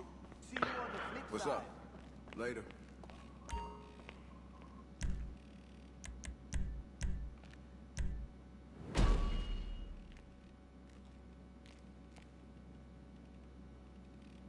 Alright, so the vehicle selection this time for the salvage yard robberies is the Vicer Neo, Karen Everon, and then the Winnie Easy Raleigh. Vicer Neo's a sports car that I believe actually just in the previous week was on a discount too. The Neo here is the max sell value of 395 max sell value of 395,000. And then a salvage value of 316,000. Karen Everon, which is actually an off-road class vehicle from either Diamond Casino Resort, Diamond Casino Heist, and yeah, Vicer News from Diamond Casino Resort DLC, and this one may be Diamond Casino Heist, or if not, then yeah, Diamond Casino Resort as well. Has a max sell value of $335,000. And salvage value of 268,000. Not sure what's at A, 335,000, but still my first bid, so that's probably one. And then Winnie Easy Raleigh is actually from the SUV class, and it was from the Los Santos Drug Wars DLC with a $240,000 max sell value, and then 192,000 for the salvage value. Salvage value once again was 192,000 for the Winnie Easy Raleigh, yes. So I'm only going to show what the first one is. I'm not going to really bother like looking up what the other two are. I'm definitely not going to bother showing what the other two are. Like, obviously I can't show it really. I can only show one at a time, obviously, but yeah. And hold on, I have 4 vehicles. I should probably sell one then. So I'll sell one, get back here, and then I'll show one. That's right. Kind of going for a Las Venturas collection right now, honestly. So I'm kind of keeping it. I need to have that. So dive on that one. It looks like for Los Santos Carmi one, I believe here. KJSJ, yeah. One of the like fake tuner vehicles that they called tuners, but they didn't give it like all the tuner features to be able to use it in like street races, pursuit races, robbery contracts. Still annoys me to this day. They never did that. They called them tuners, but they kind of lied about it in terms of their functionalities, at least. You need something? Funnily enough, it's right next to a proper tuner, though. That does have those functionalities. Which has a Duggan Las Venturas here. Okay, so that means I'm pretty much selling the King OSJ, which, let's be real, that's the worst of these ones here, probably. So now it's an easy choice, pretty much. Even without the Las Venturas license plate thing.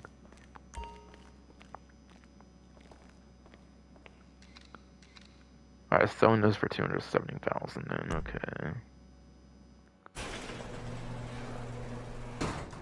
So Dinka King OSJ for 270,000, yes indeed.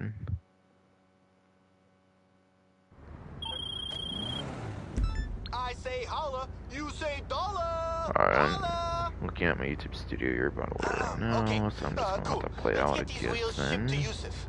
Head to terminal and drop it off. I told him all about the story behind it and everything. He is psyched for real, bro. Alright, so going to go for it now then.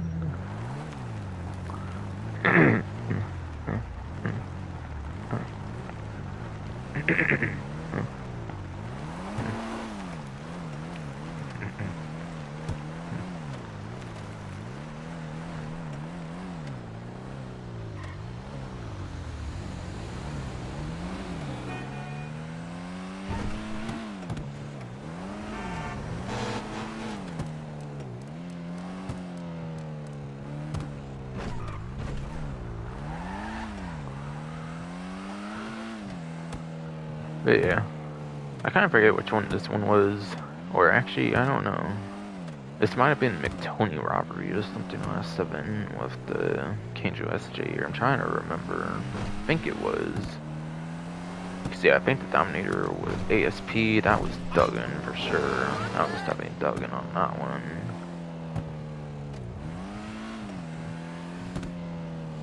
Was Jugular the latest podium, or was that one I've been holding on to for a while? I'm trying to remember. Whatever other one I probably already sold, whatever. It was a Torero. Yeah, I think it was a Torero actually, and that was the podium robbery or something for that event, right? I didn't have the Torero when I got there. So yeah. Yeah, obviously Yusuf Mir just gets perfect condition shit, so obviously I fucking do my absolute best not to hit shit. I got ultra mega respect for Yusuf fucking Mir, holy fucking shit though. Unlike fucking Jamal, who fucking sucks though. In comparison.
Alright, I'm at 44 million right now. Cool. Ah, I was starting to worry that you had forgotten me.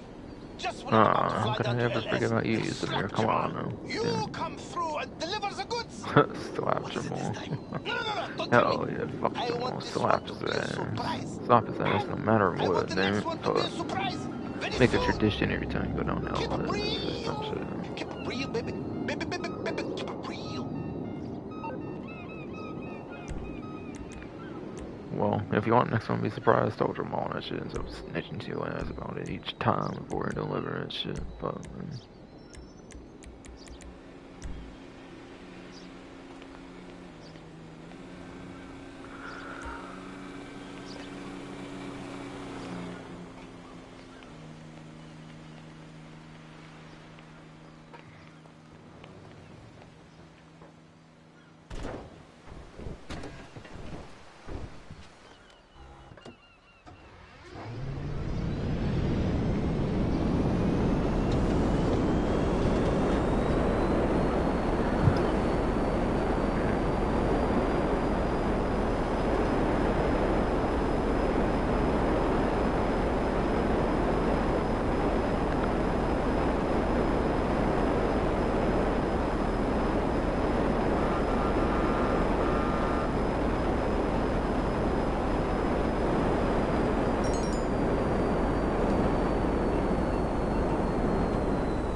See you around.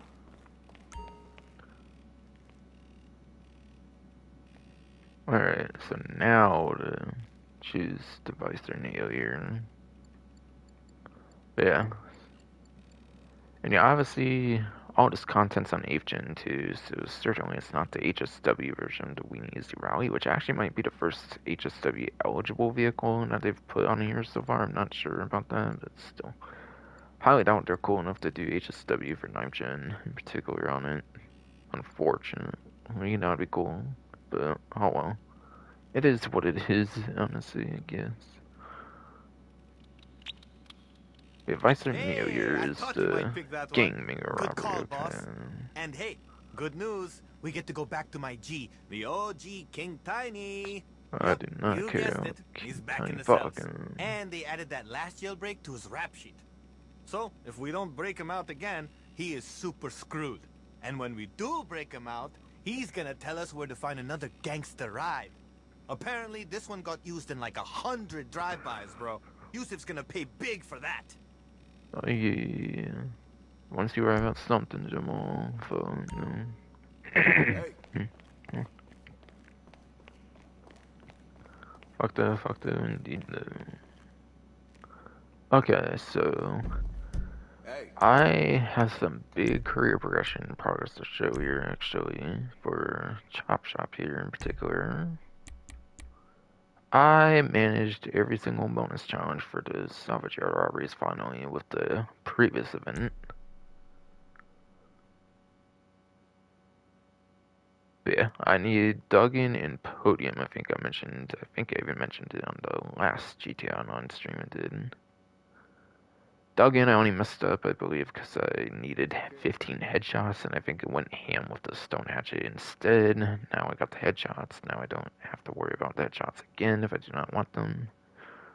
Since I only really care for career progression for the most part. I'm not going to shoot for all those stupid challenges each time, obviously. I like going ham with the stone hatchet, so I'm going to skip that headshot bullshit each time, basically. And the podium robbery. Podium robbery, I did my escape flawlessly, both like before getting to like the podium vehicle area as much, and then after as well. So I did my entrance into the area and then my escape into the area, like out of the area, whatever. I think within the best times I possibly could, pretty much. So that's probably what got me the podium robbery one. So I have all 5 bonus challenges for the Salvage Yard robberies now, which is tight as fuck. So now I'm not doing any more of the optional missions, probably. I don't really see myself doing the optional stuff anymore. Maybe not even the masks anymore. Maybe only if I'm like near it or something at a certain time or something. But yeah, that was pretty fun. That was definitely pretty fun, yes. And where did I leave off actually on this song? But yeah, I kind of mentioned earlier, I think, but I did 500, or not. I think I mentioned earlier that I did at least 2 vehicles for salvage vehicles, so last event. Last event I salvaged 2 vehicles, at least, so that got me up to 504,000. Which that was definitely a good event to do it for, since the salvage vehicles, like the actual salvage vehicles, the actual salvage like values were doubled last week. This time it is the income, yes, indeed, fucking fro. And with selling that one vehicle on stream, I'm at 3,650,000. Cool.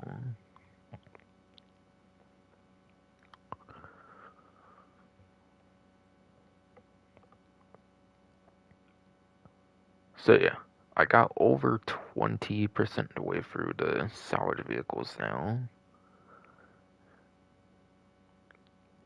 And yeah, I'm at like 3.6.5 million here, or whatever the hell. I don't know why I say it like that. I'm not sure if I was the one to properly say it like that, but whatever. So yeah, making some pretty nice progress on that, for sure. Never have to worry about those damn bonus challenges again, which I like, no doubt. What's up? So moving pretty well into tier 4. I've been showing some nice dedication of actually playing the game for once off stream, doing those free vehicles basically. since they are a weekly theme that rotate each week, basically, after all. Yes. I don't really think I have anything else to mention here, obviously. Again, sorry the stream's like 3 hours long, but my throat's just obviously been a bitch.